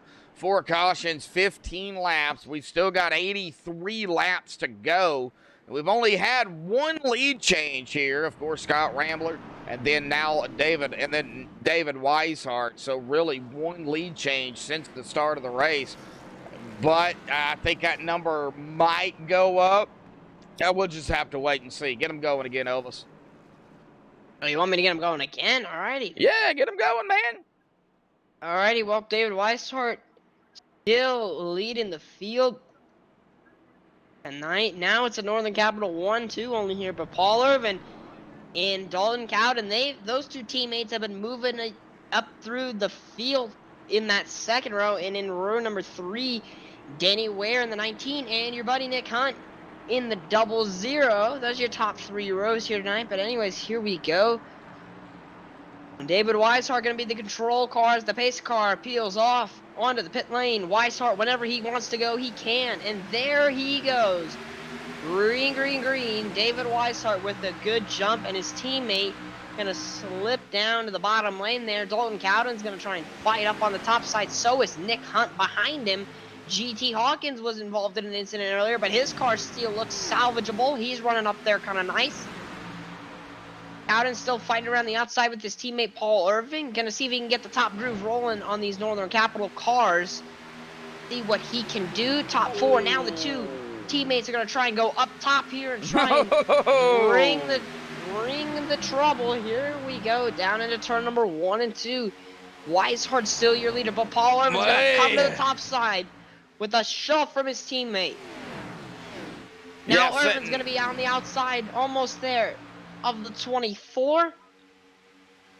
The 24, almost not clear coming into the corner. Now Paul Irvin's gonna get the draft coming out of turn number 2. Gonna try and do it the hard way around the outside. Oh, can he get that high side to work? We've seen a couple of guys do it earlier in the race. We're gonna see if Paul Irvin can do it side by side. He's gonna really get a big launch there in the number 8 car, in the GTR Sim Rigs, I believe, car. He's gonna get side by side with the 24 there. Weishart's gonna come up the track a little bit there after trying to give his teammates some draft. Yeah. Irvin is coming. He's gonna also try and give his teammate Dalton Cowden some draft. Now Cowden's gonna try and peek to the outside of the 24 as Paul Irvin becomes clear, and now he's gonna be sitting up there in P2, Josh. Yes, he is. He did it. Somehow he did it. He got the draft off of David. Now he's good. No, that's 69. He's not gonna allow it. Oh, now he's kind of stuck out there on the high side. Here comes Paul Irvin now to the inside for the lead. Side by side one for the lead and side by side for second. What do you say, Elvis? They've been green for a couple of laps. We need to crank it up here tonight. If you want, Josh, let's crank it up. Let's do it.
Alrighty, folks. Hopefully everybody enjoyed the Crank It Up cam there. It seems like when we go crank it up, Elvis, you even said it, that's when they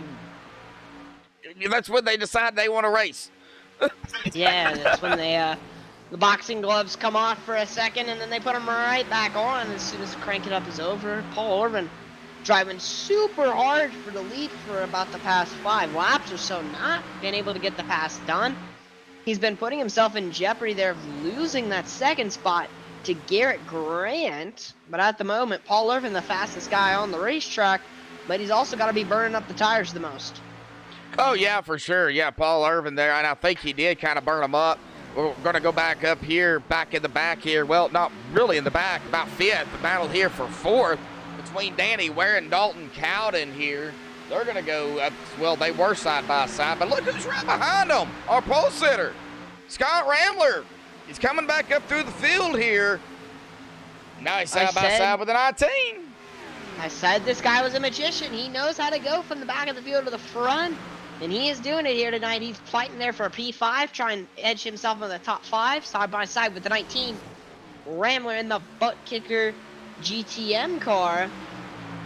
He's going to slide himself up to 3rd there. Yep. Watching the 14 now of GT Hawkins coming up on the 00.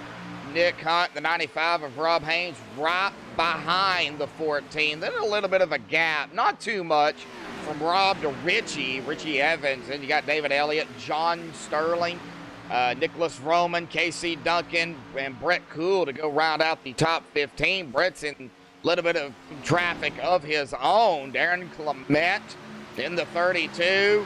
Christian DeBoer, Gary May, and Michael Thwaites. Well, let's go back here and go ahead and go side by side once more here with DeBoer, his concentration level. And, of course, you're going to see the race. He's on the outside. You can see him there. Man, I love it. You know, you just get that feel. You get to see these guys really, really race. And, oh, buddy. Looks like Christian had a little moment there. We were actually on him when that happened. So that steering wheel, you can see it. He's willing and dealing on it. I think it's cool that we can do this.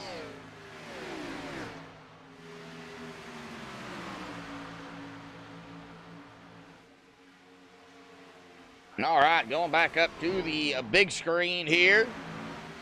Well, Garrett Grant there still in second. Well, now in second. Paul Irvin, though, Elvis, he's falling backwards.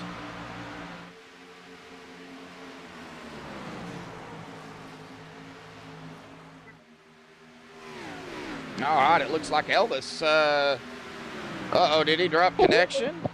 Oh, no, there he is. I'm still here. Oh, okay. I'm still here. Paul Irvin is falling back. Yeah, falling back a couple of spaces. Now sitting in P6 right now. Burning up his tires maybe just that little bit too fast. Now he's going to try to go back to the inside of the 19 there for 5th. And man, right now, if I was some of these guys, I've been seeing that top lane been just moving these past couple laps. I don't know how much worse it is on the tires, but I maybe try and make the lane change here and see if I can get that top groove rolling.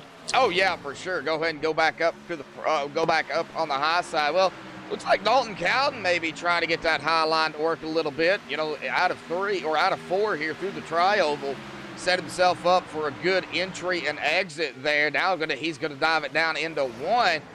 What is he gonna do? It looks like he is gonna take it all the way down to that blue line on that inside, as they yet again are going to go side by side behind him. Danny Ware, Paul Irvin, GT Hawkins, Rob Haynes, all right here together, as well as, yes, the 00 of Nick Hunt. But we got to go up here on Paul Irvin and GT. Right here's where the side by side's at. The side by side is happening right now. I see them side by side back here with Paul Irvin. Desperately trying to get that bottom. Actually, no, that's a replay. My bad. GT Hawkins side by side with our favorite Canadian Rob Haynes trying to get to the quarter panel of him, and Nick Hunt now trying to make the top groove work. But yeah, I'm not surprised. I'm not seeing a bunch of guys move up to the top, and one position behind Nick Hunt, we got another magician fell back earlier in the race. Roman, he's gonna moving himself back up through the field today or tonight. Back up front here a little bit, Josh, is where I'm going to be taking the action. The two teammates here, the 69 and the 24, looks like they got themselves about a little bit under a half-second advantage there to Scott Rambler, and Rambler is coming. He's going to try and close the gap there to the Northern Capital guys. Going to be in the draft, but also he's going to be in the dirty air tonight. Oh, yeah, dirty air is not good. That dirty air, Elvis, is not good. And right now, David is in the clean air. Rob Haynes and a bunch of these guys back here riding behind and around each other in that dirty air. They just can't seem to, you know, really do anything. Lap 88 of 150 though, Elvis. I mean, we're getting up there to that 100 lap 100 mark. So, yeah, it's gonna start getting a little wild here before too long. I mean, it's already been wild, but it's gonna get a little bit more. It's gonna get extreme, as I call it. But 23 laps on this run, Elvis. They're doing pretty good.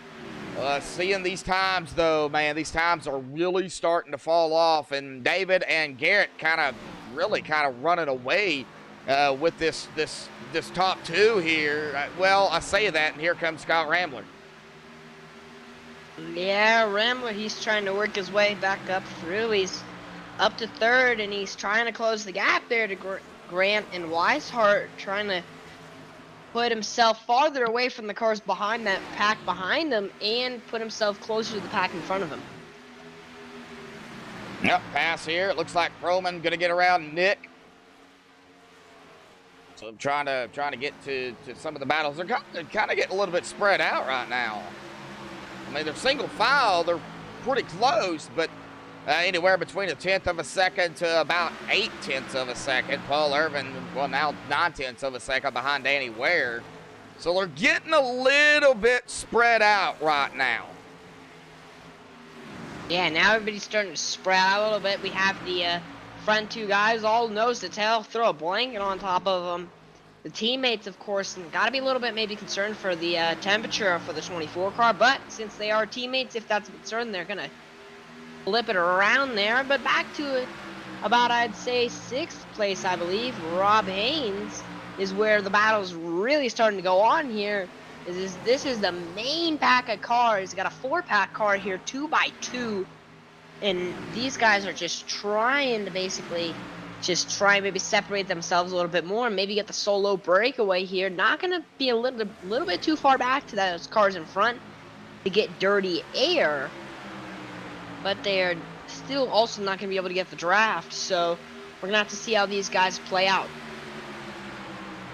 Trying to do some math here to see, okay, so now we're going to be 93 laps into this race. The drivers out here have been out here now 27 laps. I would say if they can make it to about lap 110, which they can, they would be set up for the end of the race fuel-wise. And if they've got a tire, a couple of sets left there in the pits, they have, they can save a set just in case, a real quick caution and then a green-white checkered if it does come down to that. I don't know who has what sets, though. That's the thing. I don't know who has any left. I think, Josh, these guys have used 2 sets. Most of them I've seen, a couple of guys that came down, they've taken splashes of fuels, but I think everybody has really used 2 of their 4 sets that they can in the pits. They've taken 2 sets on stops. I believe they start on a set. Yes. They have 2 remaining. Yeah, you start on a set, and then you've got 4 in the pits. You got a total of 5. Okay, there we go. Yeah. So the start you set with, and then four sets in the pits. So, man, watching Scott here, he's edged up to the 24 of Garrett D. Grant. Everybody now just really starting to get spacious here. Not a whole lot going on at the moment. A lot of single file at the moment. Yeah, people are now starting to spread out. This is the long run kind of thing. You start to see some guys that really start to spread their wings and spread out just a little bit here and just get some spread out racing and just gaps between each other. And then it's your job to save your tires and run them back down when it counts towards the end of the rut. No, yeah, for sure, definitely. All right, well, I was kind of going through the field there, just kind of seeing where everybody is, kind of hanging out. Tyler Hallman is the last driver on the lead lap. Heavy front end damage on that number 52 machine, and he is not even, at full speed. He can't really get up to full speed with that damage. At about 170 5 miles an hour into turn 3, and the rest of these guys, you know, they're pushing at about 181 into the quarters. Yeah, these guys' lap times might be dropping off, but they are still going mega speed at the moment here, and these guys definitely putting on a show for us so far. We've not missed really any of the action here on MaxspeedTV. These guys put on an amazing show all the way from first all the way back to about last, actually. They put on these amazing battles throughout the entire field, Josh. But it looks like the 57 is closed up to the back of the Northern Capital guys for the top 3. Again. Yeah, he did it again. He's a magician, man. There's no other way to describe it. Magician Scott List Rambler. There you go. There's a new nickname. Going back here to my pick here tonight, John Sterling, currently running in 13th here. Looks like he is coming up on, I believe that is Aaron Clement. Yes, it is. The 42 of David Elliott to the inside of the 3. And you can just see they're trying to make some passing, and it's just not happening. Well, there goes David, right around that number 3 here. A few passing passing going on. We had up here the Dalton Cowden, Nicholas Vroman, Rob Haynes, and Danny Ware from 4th to, well, 4th, 5th, 4th, yeah, 4th, 5th, 6th, and 7th. And 7th, all right here together. Yeah, I had to, they kept switching on me, so. And a little, just not too far back is GT Hawkins in 8th. And then there's a kind of big gap there to Nick Hunt and Paul Irvin. But it looks like Rob Haynes, he's going to take the lead back over that pack. And Nicholas Vroman's going to try and follow him. Now let's go ahead and get back up here with these guys. Yep, Rob Haynes now in 4th. Danny Ware on the outside. Oh, now they're gonna go into 1 here. Still side by side. Danny Ware and Vroman. Side by side between still yet Nick Hunt in the 8. Well, Nick's gonna take that back from Paul. Lap 103, 104 this time by. Now the big question, when do you come down pit road? Well, it looks like these guys have been about 38 laps out. Now, if we can make it on one more pit stop, and I'm in mid-pack here, this pack that we're watching right now, 4th, 5th, 6th, 7th, and 8th, as GT Hawkins goes by Dalton Cowden for 7th side by side. I'm going to try and short pit this and try and catch up to that front 3 and then save my tires there. So it's just a strategy game, and we're going to see when these guys are going to decide to pit and see whose strategy comes into effect later in the race. We're going to see. I believe Josh's pit window is going to be open this time by. All right, yep, lap 39 coming to lap 40. Somewhere between 40 and 46, 43 and 46. You could probably go ahead and put it at this point that the pit road, that the window is really open.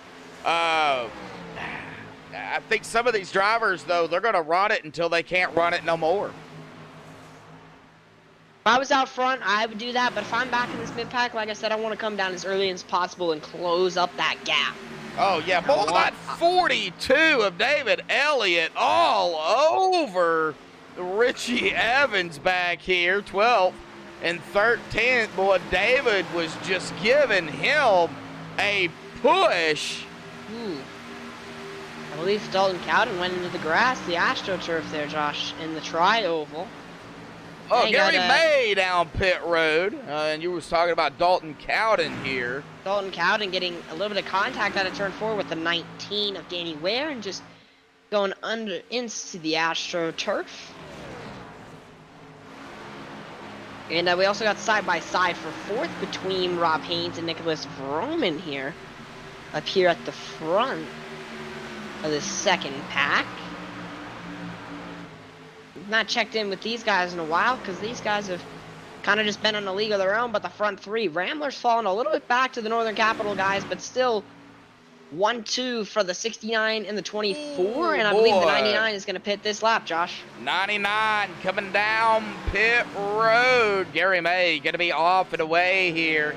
A 13.9 second stop. As we get back here to the 99 of Rob Haynes. Did he get it woed down? Oh, another driver also coming down pit road. That's going to be David Elliott. These guys are doing the bold Thwaites strategies. Down pit road.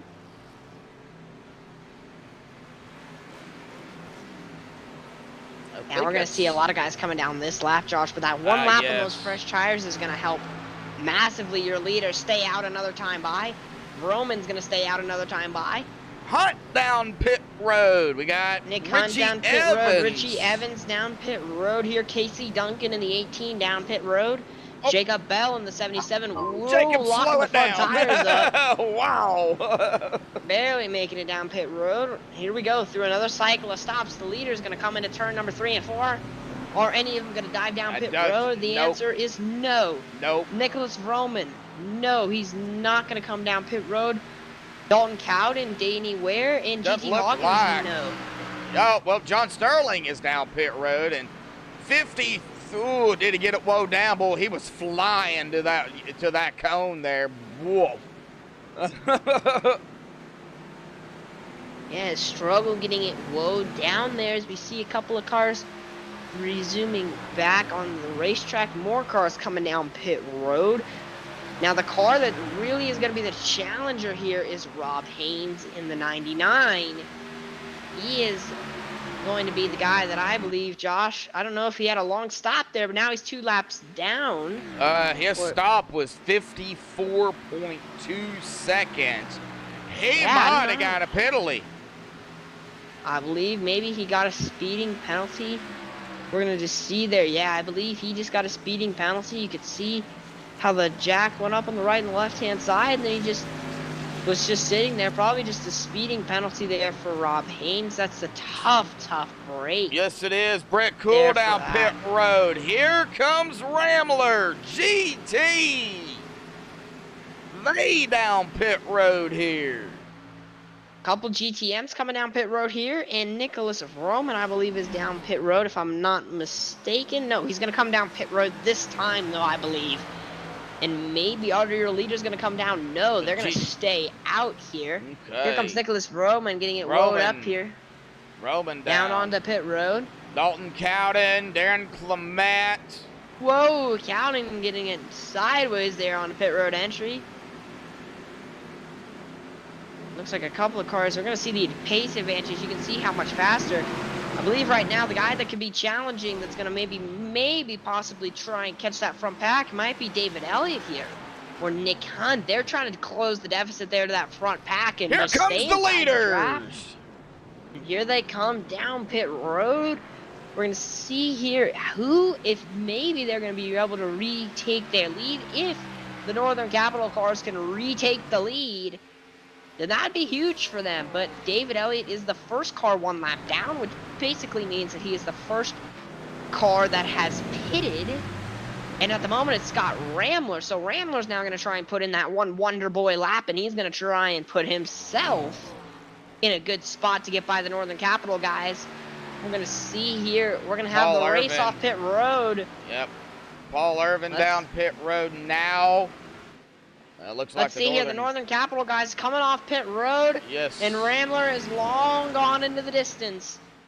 The 69 gonna come out behind the 24 of Garrett Grant and the number 42 of David Elliott. He's gonna jump those 2 Northern Capital cars, and your buddy Nick Hunt, he's gonna jump them as well. Yes, he is. Yep, good run here for Nick. Late into the race, Paul on pit road.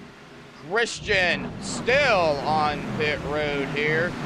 As Scott Rambler is going to take over the lead here A 14.3 second stop for Christian DeBoer.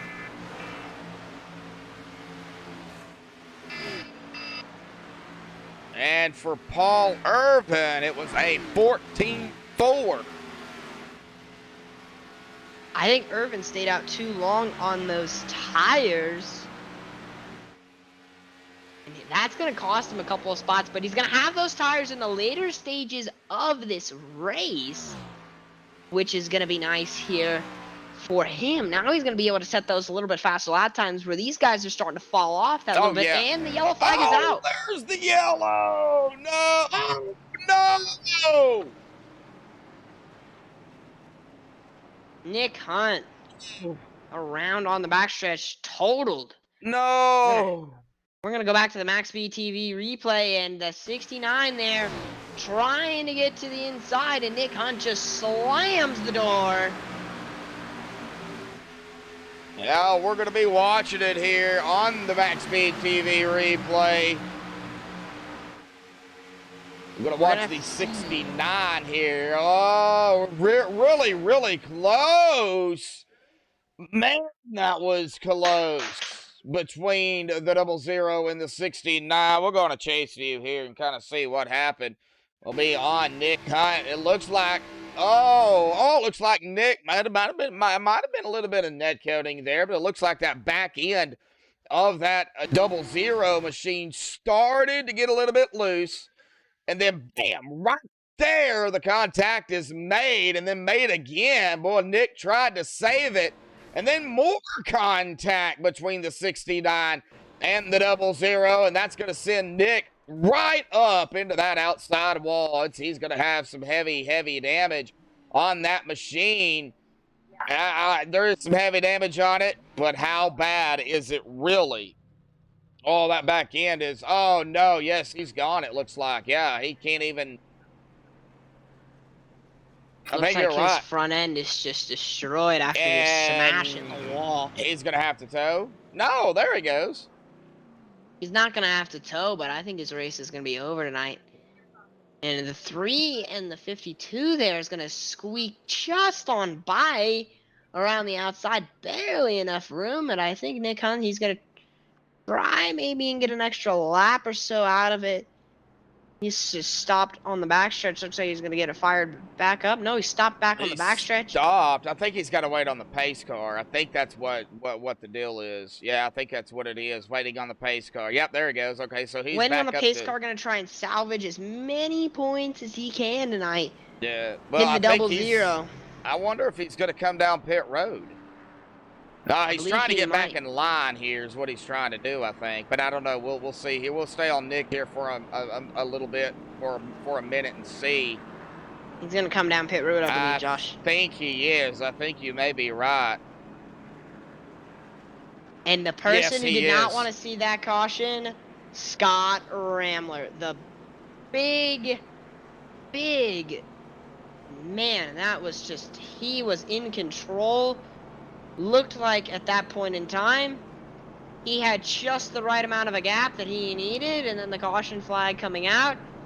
Now it's going to be all reset to 0, like what compared him to the Northern Capital cars, I believe. It was a huge advantage gap that he had. Yes, it was. It really was. Okay, so lap 117. Contact between the 69 and the 00. I'm waiting to see here exactly what they're going to rule that as, or what the notes are for it. It might be some net coding there. Yep, I believe it was Josh from the admin. I think it was.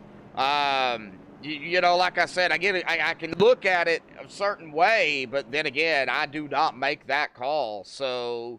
Man, we've been having a lot of net coding lately.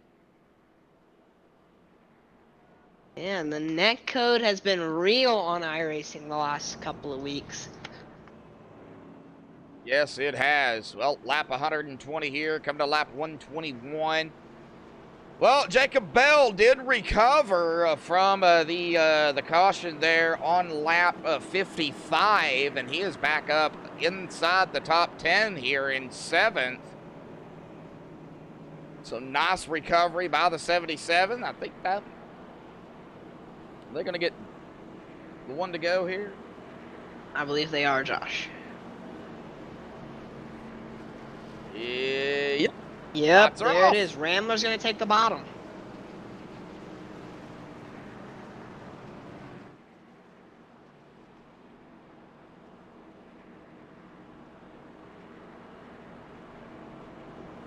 All right, diving it down here, folks. Man, get ready because this is going to get wild here. We got about 30 to go here. And, you know, right now, this is where it's all going to start here for these drivers. Right now is go time. If you have not done, you know, if you have not gone yet, you got to go now. If that makes sense.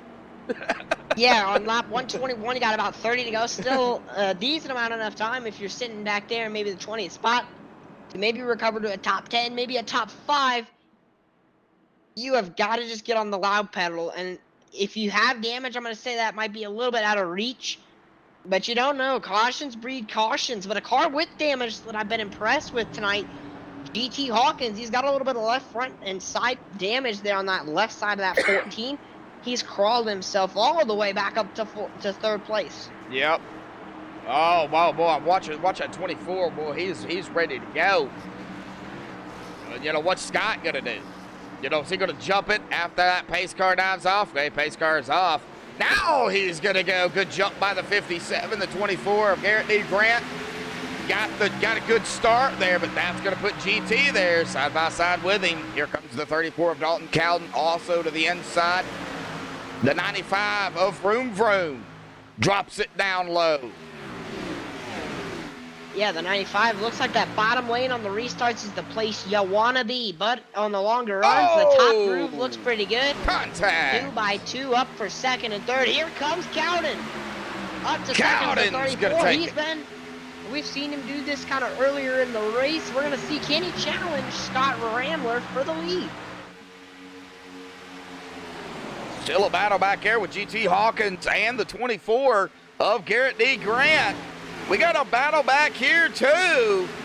Man, they're stacked up back here at right around Paul Irvin, Jacob Bell, Christian DeBoer on the outside. A battle up there with Garrett D. Grant again. Casey Duncan. I think they're trying to get all the going they can get while these tires are still fairly new. Yeah, we got a new 2nd place there. 2nd place in the 24 and a new 4th place driver of Nicholas Roman. Them two going 2 by 2 again, trying to make the passes early. Now the 24 set the crosshairs on the 57. Yep, Garrett D. Grant coming up on that 57. Scott did lead 57 laps here, now 58. Well, that was a coinky-dinky. 57 for the 57, now it's 58 for the 57. The other driver to lead a lot of laps here, I believe that was... the 69 of David Weishart. Of David Weishart, yeah, 64 laps is how many David had led. I'm going to look at a car here, Josh. He's up inside the top 5 there, running in P5, number 42 of, I believe that is David Elliott here. David Elliott, he benefited massively from that green flag. Stop there, moving himself maybe into the, I believe he was in the 15s, all the way up to P5 here tonight. Once he's getting that draft, he's got the pace in the 42. We're going to see what he can do. Here's who got side by side for the lead, Josh. Side by side for the lead. Well, it didn't last but a minute or a second. Yeah, Grant getting closed the door on by Rambler there. The Magician moving his way after that early pit stops, questioning the strategy for that 57, but he's pulled it back out. He had the strategy that was possibly going to win the race for Rambler, and then the caution flag came out.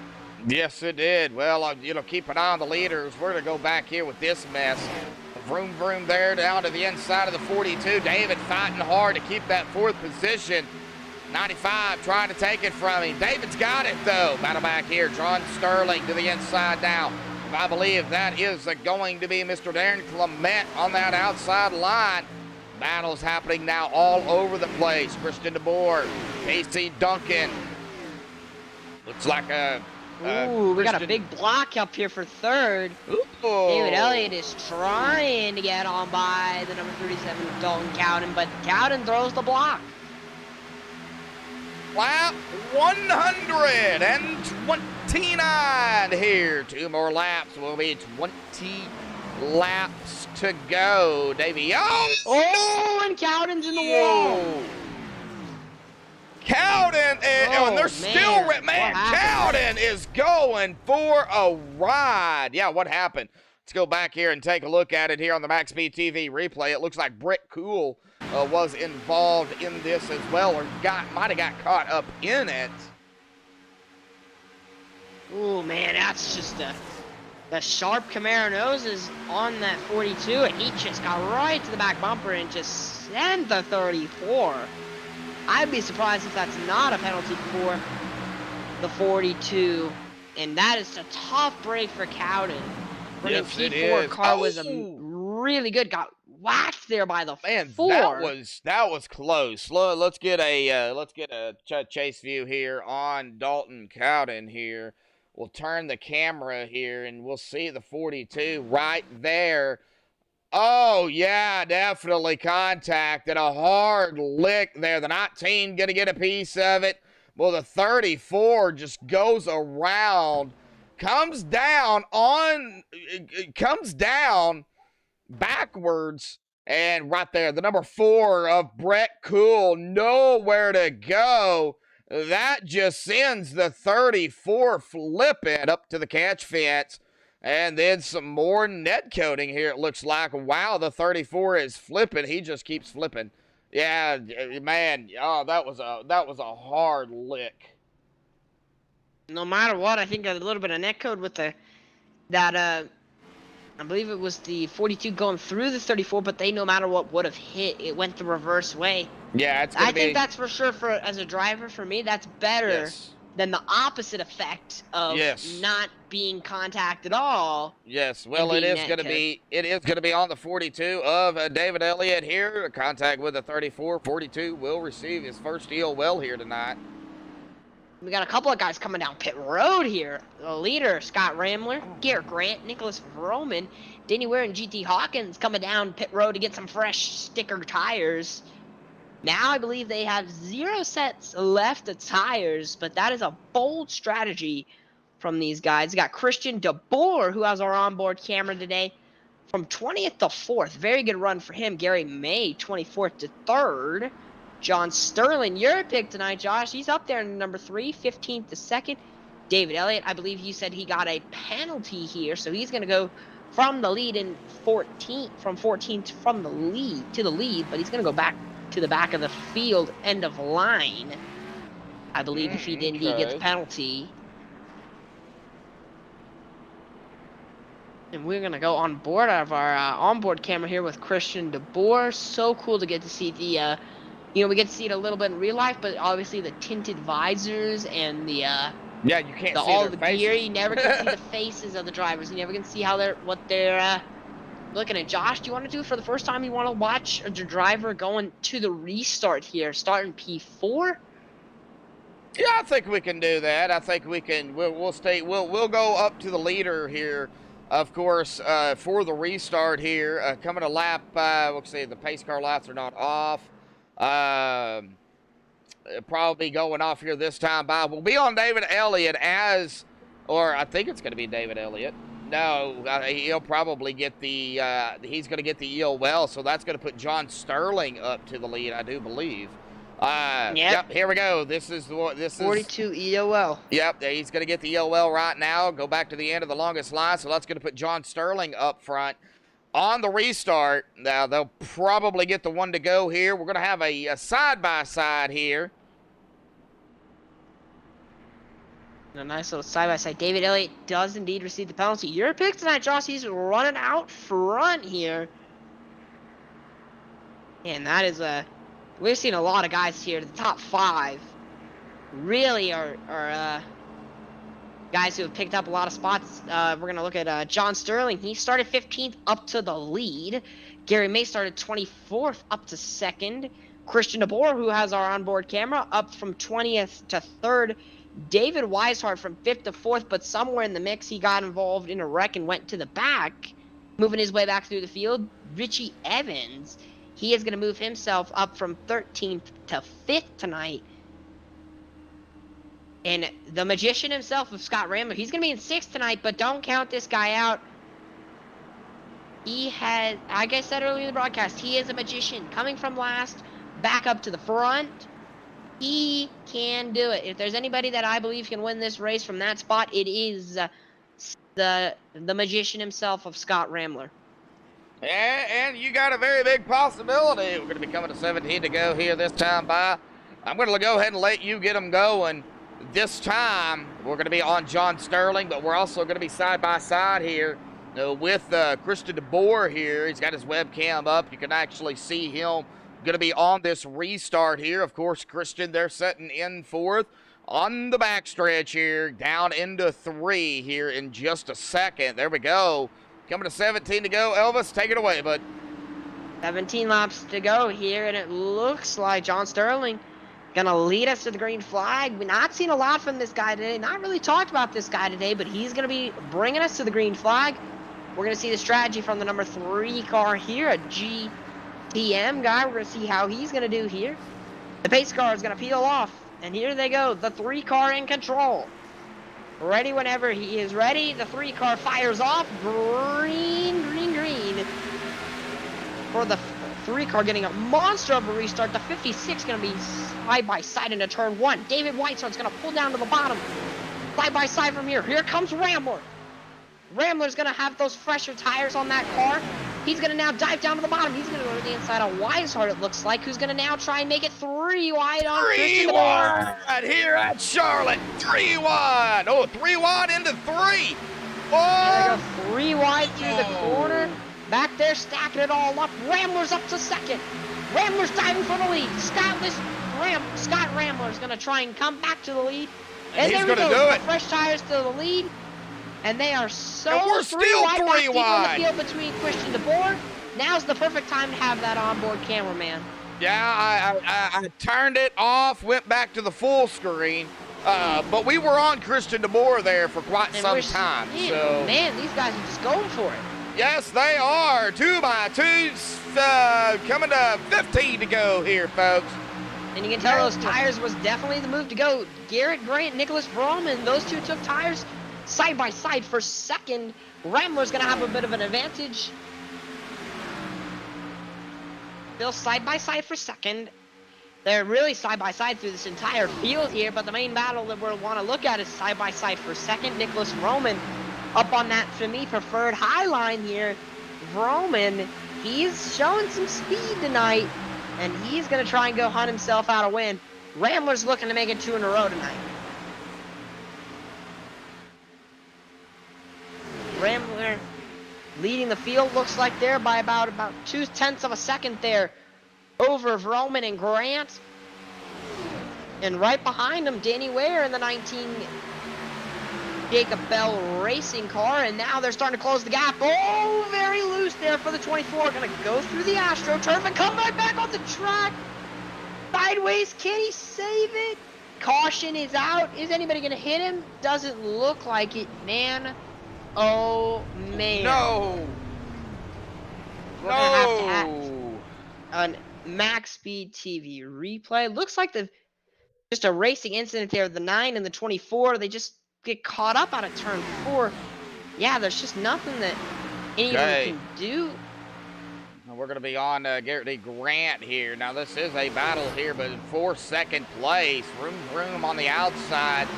Garrett on the inside here. And, oh, right there. Looks like maybe got into the 95, or, maybe the side draft just didn't play into a factor there. He goes off through the tri-oval here, and then, pops right back into the 19. And then right here, the 24, locking it down, coming back up on the track. Oh, no. Another driver going to get involved in that. The 56 of Christian DeBoer. Oh, man, had such a good run. Had our in-car camera tonight. Got a couple spots from that caution. think the damage on that machine is too bad, but he is on pit road, so He he can might get have himself had to. fixed up and salvage a couple of points. He might have had to tow. Oh man, that is just a big hit there for him. Yes, it is. Tough break for those guys, man. The 24 was one of those guys that I said could win it. Now the 19 is gonna have himself a little bit of damage there, Danny Ware, on that inside. Looked like it was just a hard racing incident with under 15 laps to go, and looks like everybody left each other enough room, but just got a little bit of contact, and then threw the AstroTurf to some more contact. Looked like, Josh. Oh yeah, I mean, when you get there, when you get on the AstroTurf or the grass or whatever you want to call it, there, there's those bumps, and when he hit that bump, it shot him back up into the track. They have done the penalty here. Let's go ahead and take a look at that. Lap 138, at fault will be the 24. Contact with the 95, so that is where it started. 24 will receive his EOL. 24 up into the 95 here. So, but that is where it all began. Yeah, for sure. That's a tough break for them. It just looked like hard racing incident, and the admins did a great job of taking action here tonight, all night long. I believe we've had 6 cautions. Am I right, Josh? 6 cautions? 7 cautions. 7 cautions tonight. The admins Yep. have been doing a great job. Yep. Obviously, our admin crew up here tonight for Extreme Motorsports 99 of Ed Morris, Bryce Sinisak, and I believe there's one more that I'm forgetting, Josh. Do you know? Patrick Moore. Patrick Moore. Thank you guys so much for putting on the keeping us all tidy here at Extreme Motorsports 99. And of course, Rick Motec, high performance sim racing equipment. If you need anything, I highly recommend you go to Rick Motec. I run some of their equipment, and they do an amazing job with all of their stuff. Obviously, the sponsor of our Rick Motec Cup Series here tonight, Thursday nights, and we get to see these amazing races here. But Josh, I gotta ask you, man. Do you think that Vroman is going to be able to get around Rambler in these closing stages? Oh, man, that's going to be a close one. That's going to be tough. I 10 to go. Coming to 9 to go. Probably get the green flag at 8 to go. Oh, man, I don't know. I really don't. I think if Rambler gets the jump, I think, it's going to be tough for really anybody to get around him. If he doesn't get the jump, even though he is the leader that he wants, or misses shifts, or spins tires, or, makes any type of a mistake, well, that's going to set the sights there, for Nicholas Vroman. Really also depending on what line Scott takes. Is he going to choose the inside? Is he going to choose the outside? He does have lane choice. Yeah, he does indeed have lane choice. I mean, if I was Rambler, I'd be choosing the inside line here. I think that's what he's going to do. You never know, he might switch it up, take the outside. Looks like his teammate, GT Hawkins, is going to be indeed on the inside there. He's sitting about P5 at the moment, so yeah, especially with a teammate on the inside, you're definitely going to want to take the inside, give the inside lane a little bit of a jump there. Oh, yeah, for sure. Well, we are going to be coming, yes, to 8 to go here. Well, thank everybody for tuning in here tonight. 27 concurrently watching, 28 now, 17 likes, just 3 away, 3 shy of the 20 like mark that we're shooting for here. Thank you all for tuning in on MaxspeedTV for the Rick Motec Cup Series. We do appreciate it. If it hadn't got extreme yet, Elvis, I think it's going to get extreme now. Yeah, for sure. Rambler, he's going to be taking the bottom side. It's just all going to come down to this restart. I have a big feeling here, Josh. If the 95 of Nicholas Vroman can get to the outside of the 57, I think he can do it. That outside lane has been looking really, really strong all night long. And we are on lap 142 here, so we have 8 laps to go. There's plenty of time still to do it. It's going to be close between these guys. Yes, it is. Pace car dives off to the safety of pit road. There it goes. Scott in control once more. He's on the loud pedal. Got a good jump there. And he is gone. Battle for second. Battle for second. 7 to go. Looks like the battle for second between Nicholas Roman and the 19 there of Danny Ware. We've seen this guy up here decently, and here comes Paul Irvin. Irvin's going to go to the inside of the 19. It's going to be 3 wide up here. 3 wide. 3 wide for second. The more these guys race, the easier it is for Rambler. 3 wide. Roman trying to dig up there on the top roof. Still 3 wide. Now it's going to be 3 wide with the 14. The 14 now going to be to the bottom of that 3 wide situation. Rambler's got a massive advantage here. And GT Hawkins, he's going to move his way up to the inside there of Paul Irvin. Roman boxed in. He needs to push Paul Irvin there. He's going to push Irvin clear there of GT Hawkins. Oh, that was close. Wow. Rambler's gap now sits at about 0.6 of a second. I don't think anybody can catch Rambler unless there's a caution. Don't say it. Down to the inside. There goes the 32 to the inside of Hawkins. Side by side here for about P4 with Hawkins and the 32 of Darren Clement. Now Hawkins going to go side by side up there with Roman.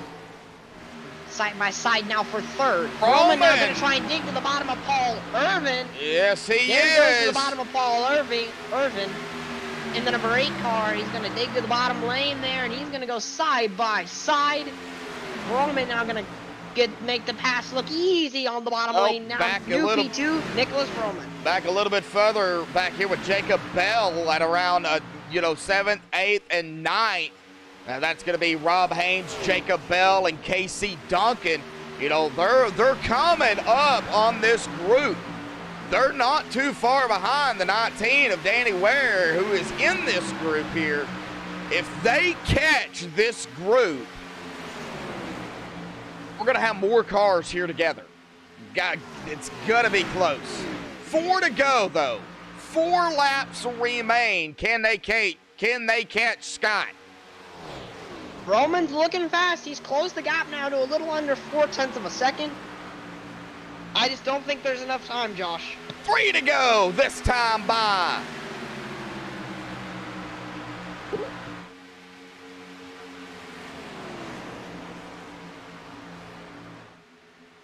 Roman now starting to spread it out there on the number 8 of Paul Irvin, who's second and third, side by side back there for 4th with GT Hawkins. Roman's closing the gap, coming just at about 0.3 there. Roman 0.2 quicker last time than Rambler. 2 more to go. All Scott needs to do is take the white flag. Oh boy, I think Roman's coming. File. Here comes Nicholas Roman. 0.2 of a second, just under. The 95's coming. The 95 hunting for his first win of the season. Scott Rambler looking to go back to back. Coming through turns 3 and 4. White flag is in the air. There will be no green-white checkers. White flag in the air. Can Roman close the distance to Rambler? Just under about 0.2 of a second. To go here tonight. Scott looking to go back to back. From pole, from the back. They're wrecking in the back. No more cautions. Into 3. Coming out of turn number 4. It is going to be Scott Rambler back to back for the Rick Motec Cup Series. Man, oh man, what an exciting Roman. I believe on the voice chat calling out halfway down the back straightaway. That was a good win for Scott Rambler. You just know that point in time when you're in the car that you were not indeed going to be able to catch the guy in front. But man, it was a good one for GTM tonight. Getting a back-to-back win for Scott Rambler tonight. The magician himself tonight, pulling off the great pit strategy. Doing it again back-to-back here in the Rick Motec Cup Series. He's going to burn it down on the front straightaway with his team owner. No, he's actually not going to burn it down with his team owner tonight. Scott Rambler, he is going to do that backwards victory lap, I believe. Yep, yeah, that's Scott for you. There's the backwards victory lap. That's Scott for you. All righty, folks. Well, let's go ahead and get the top 3 up here. We're going to step away here real quick. Don't go anywhere. We will be right back.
Alrighty, folks, we're back live here on MaxspeedTV, and of course, we have caught up with our top 3 here tonight. And of course, I am going to actually let a little king here. He's going to start us off with our 3rd place finisher here tonight, Mr. Paul Irvin. Go ahead, Elvis. Paul Irvin ended up P3 tonight in that number 8 call. Paul, you had a couple of cautions there towards the end, and it looked like you put yourself in a good place there. What went wrong for you there? Not too much went wrong there at the end of the race. Yeah, I think I restarted there about P12 with about 20 to go. But knew I had the tires compared to some guys up front.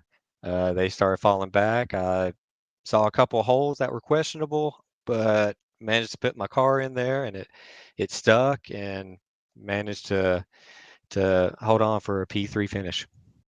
Yeah, P3, definitely not a bad finish after tonight. Now, obviously, you guys had a couple long runs there during the race. And I got to ask, how are the tires feeling towards the closing ends of those long runs? I believe you guys had about 2 of those tonight.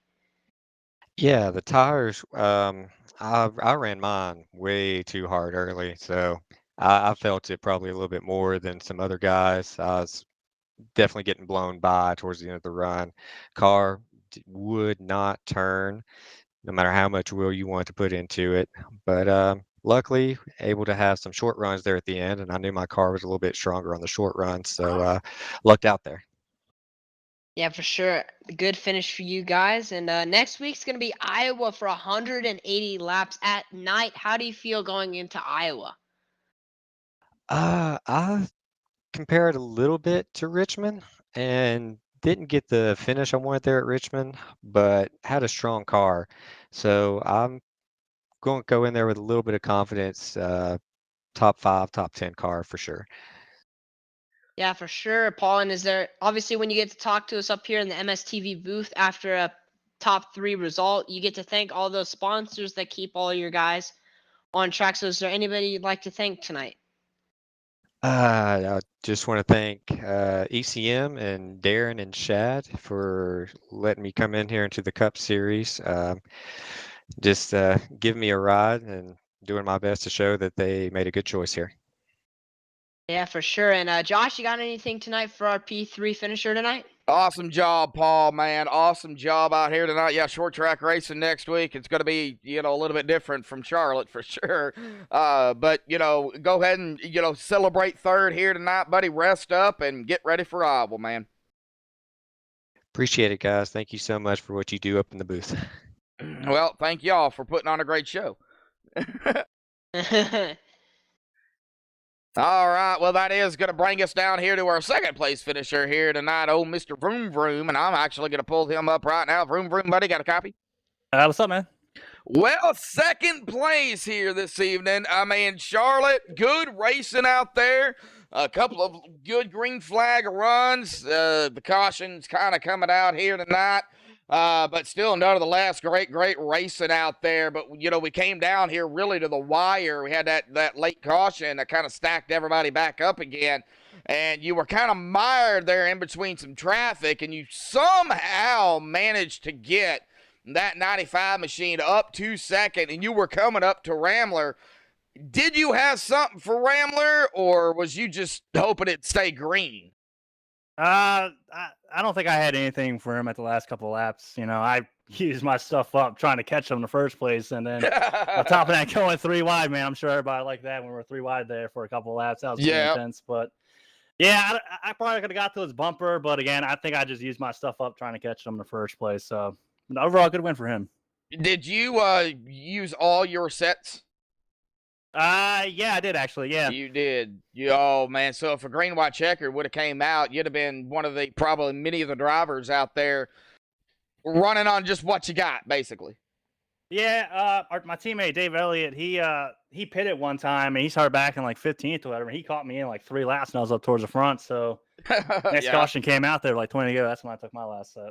Wow. All righty, buddy. Well, of course, awesome job out here tonight at Charlotte Motor Speedway. Next week, short track racing, Iowa. Your thoughts on Iowa? Man, we did good with Richmond in the series, so I'm looking forward to it. I like Iowa. I've won there before, if I'm not mistaken, in the Extreme Series and K&N, so I'm looking forward to it. Oh, yeah, Iowa's going to be fun. I'm looking forward to a little bit of cup racing at Iowa for sure. Well, before you give your thoughts, shout-outs, thanks, Elvis, anything for Vroom Vroom here tonight? No, it was so much fun to watch you guys fight up there, and I was enjoying watching you guys run through bottom. I thought you were going to have something for Rambler tonight, but P2 is for sure a good result, something to celebrate. Good points. Thank you, man. I appreciate it. All righty, buddy. Any final thoughts, shout-outs, thanks you want to give before you go celebrate second here this evening? Yeah, shout out to my sister out there in chat watching. I know she's excited. She's already been texting me. Shout out to my girlfriend right here laying in bed. Shout out to her. She wasn't here, but she doesn't know what's going on. Shout out to AB Nation, Prime Time as well, and BK Paints. Everybody up here in the booth, every admin, man, Rick, and honestly, everybody on the track tonight. It was a lot of fun racing. Oh, yes, it was, buddy. Go celebrate second here tonight. Get ready for the community swimming pool of Iowa. That's what I call it. Yes, sir. Uh-huh. All right. Well, that is going to bring us to our back-to-back winner here tonight, but I'm not going to interview him. That's going to be for Little King. What's up, Big Sexy? Elvis, go ahead, bud. All righty. Well, that's Josh's nickname from tonight, but mine is the Magician, Scott Rambler. Now, Scott, the reason why you got that nickname tonight is I saw you pit there early in the race, and you were one of the guys who just took fuel only, and you just kind of tried to top off those tanks. Could you give us a little bit of an idea there of what your strategy behind that was? Yeah, so my teammates and I had been talking pretty much the entire race, and we were thinking we could stretch our fuel to about lap 50 because it seemed like the draft was just so strong tonight that we were able to lift and coast so much easier through the corner and not lose any time. So once that strategy call came around lap 50 or so, I said, you know what? I'm going to go in, put fuel in it. I'm going to save my tires as much as I can, just run in the back, kind of let people think I just faded off to the back and not have them worry about me until the next pit cycle. But as fate would have it, that didn't work out, and I ended up getting screwed over by the strategy there and had to fight my way all the way through the pack back up to third before I was anywhere near where I wanted to be again. Yeah, for sure. Super tricky track to pass, as you mentioned here. And I just got to ask, you had a couple long runs here tonight. You know, the tires, how did they kind of feel towards the end of those couple long runs? Honestly, it depended on where you were at. If you were leading the pack and didn't have anybody to draft with, it really sucked because you were pretty much pushing your right front tire that whole time. Whereas if you were back behind somebody, you could kind of play with how far out you could get off the gas, and that's going to save you a little bit of right front. It's going to rotate a little bit better because you're not getting as much air to the rear spoiler, and that's going to make it rotate a little bit better. So you could save a whole lot of fuel and tire just by hanging out behind somebody for a little bit. And it really became a balancing act of, okay, do I just want to hang out here, or do I want to use a little bit of tire to get past people and try to get that track position for when the tires really fall off and you can't do anything? Evers are super technical. A lot of thought and strategy put in, not just to the pit stops, but to using your tires when you want to go and when not. The last question I got for you, Scott, is this that last restart there. What was kind of going through your mind about what you needed to do to execute tonight and pull off and back-to-back wins? Well, it started pretty much the second the caution came out. It's like, okay, who's going to give Roman the most crap on the restart and try to fight him so that I can build a little bit of a lead? Because I knew on the two subsequent restarts that I had burnt my tires up and I was starting to have to lift in 3 and 4, and I was starting to push up toward the wall.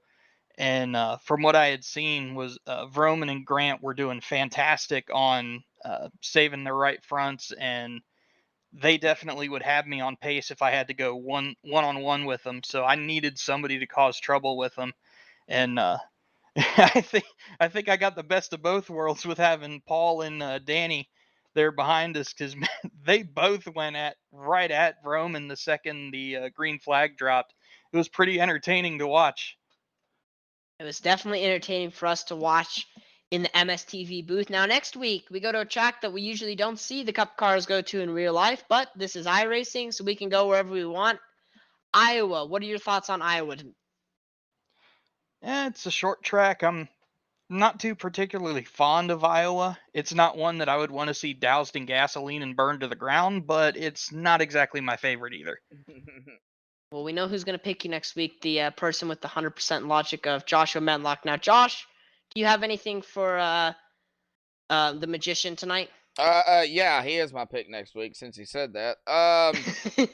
No, man, awesome job, Scott. I mean, it's hard enough to get one win, but to go back to back, that's even, even harder, especially at a track like Charlotte where everybody knows the track. Strategy definitely played a factor here tonight as well. All I got to really do is just, final thoughts, shout outs, thanks, sponsors. I know that's Elvis's job because he's interviewing you, but I'm going to go ahead and say it, but awesome job. All right. Well, got to thank all my guys at GTM. We've been putting in a whole bunch of work trying to get our strategies down and trying to get a handle on pretty much every car throughout all the series and try to figure out just how far we can push these things. And it really came through tonight. Our strategies were absolutely amazing. So I have to thank all of them. Thank our sponsor, Butt Kicker. If you go to their website and use the promo code GTM20, you can get 20% off on anything on their online store. Want to thank you guys, Little King and Big Sexy himself, for broadcasting tonight on MSTV. And thanks everybody that tuned in and is watching tonight. All right, if you're Scott Ramler, you're going to go ahead and celebrate first place tonight from GTM. And yeah, amazing run for you guys tonight. Josh, do you want to finish us off here? No, I sure can, Scott. Awesome job out here. Nice getting another win out here tonight. Another good points tonight for you, for sure, man. Get ready for Iowa next week, bud.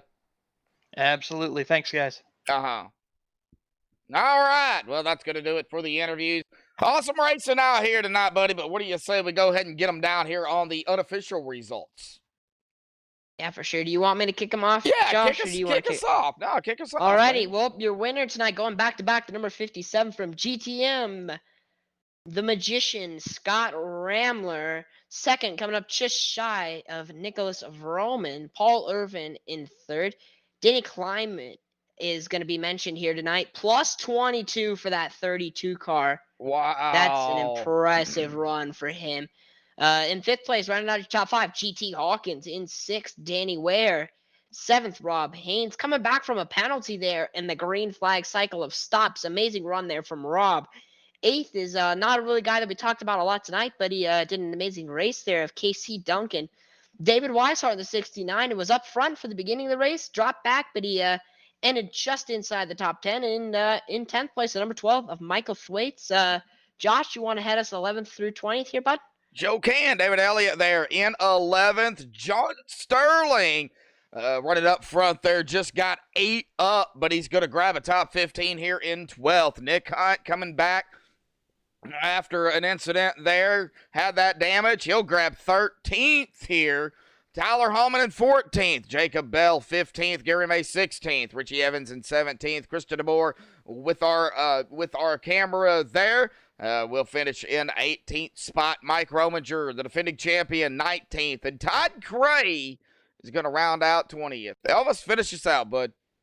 All right, Garrett Grant, who was running up strong just before I believe it was about 30 to go, got involved in a wreck there, is going to end up 24th. Brent Cool in the 4 car is going to end up in 22nd. Dalton Cowden was fighting heavily for the win there, got involved with an incident with, I believe, about 20 or so to go. He's going to end out 23rd. Travis McDaniel, another guy, got involved in an incident in 24th. Another guy involved in an incident, Michael Atkins Jr., is going to end up 25th. And Garrett Heath's going to round out your 26th car field, involved in an incident as well. 110 laps down for that 23 car tonight. Man, yeah, man, we hate to see people call it a night early for sure, but yeah, it was a good race. Yeah, we had some cautions out here, but we also had those long green flag runs, Elvis, and that's really kind of where it all kind of played into a factor. People doing different strategies, but I don't think anybody had a set of tires left in the pits. And from what I'm looking at it here, I don't know if some of these incidents might have happened after the race or what, but for what I'm seeing, nobody tonight finished with 0 incidents. That is something in the oval side that sometimes you can see happen, sometimes you cannot. But I can guarantee you one thing, Josh: when we head to one of those 2 road courses this season, we're not going to see 0 incidents. No, we're not going to see 0 incidents for sure. Well, it'll be close. I know some of these drivers can race on road, but well, that's going to do it for me in Max Speed TV. Elvis, buddy, thank you again for coming up here, joining me in the booth, calling another awesome race here live on Max Speed TV for the Rick Motec Cup Series. Another shout out to all the sponsors out there that, come on board for Extreme. Shout out to all the fans. Shout out to the admins. Of course, Rick Donathan as well. Man, and then thank you all yet again for another amazing night. Elvis, any final words before we sign off? No, just amazing being up here with you in the booth, Josh, and thanks for having me. And you are welcome. That's going to do it here, folks. Until next time, stay safe and have a good night.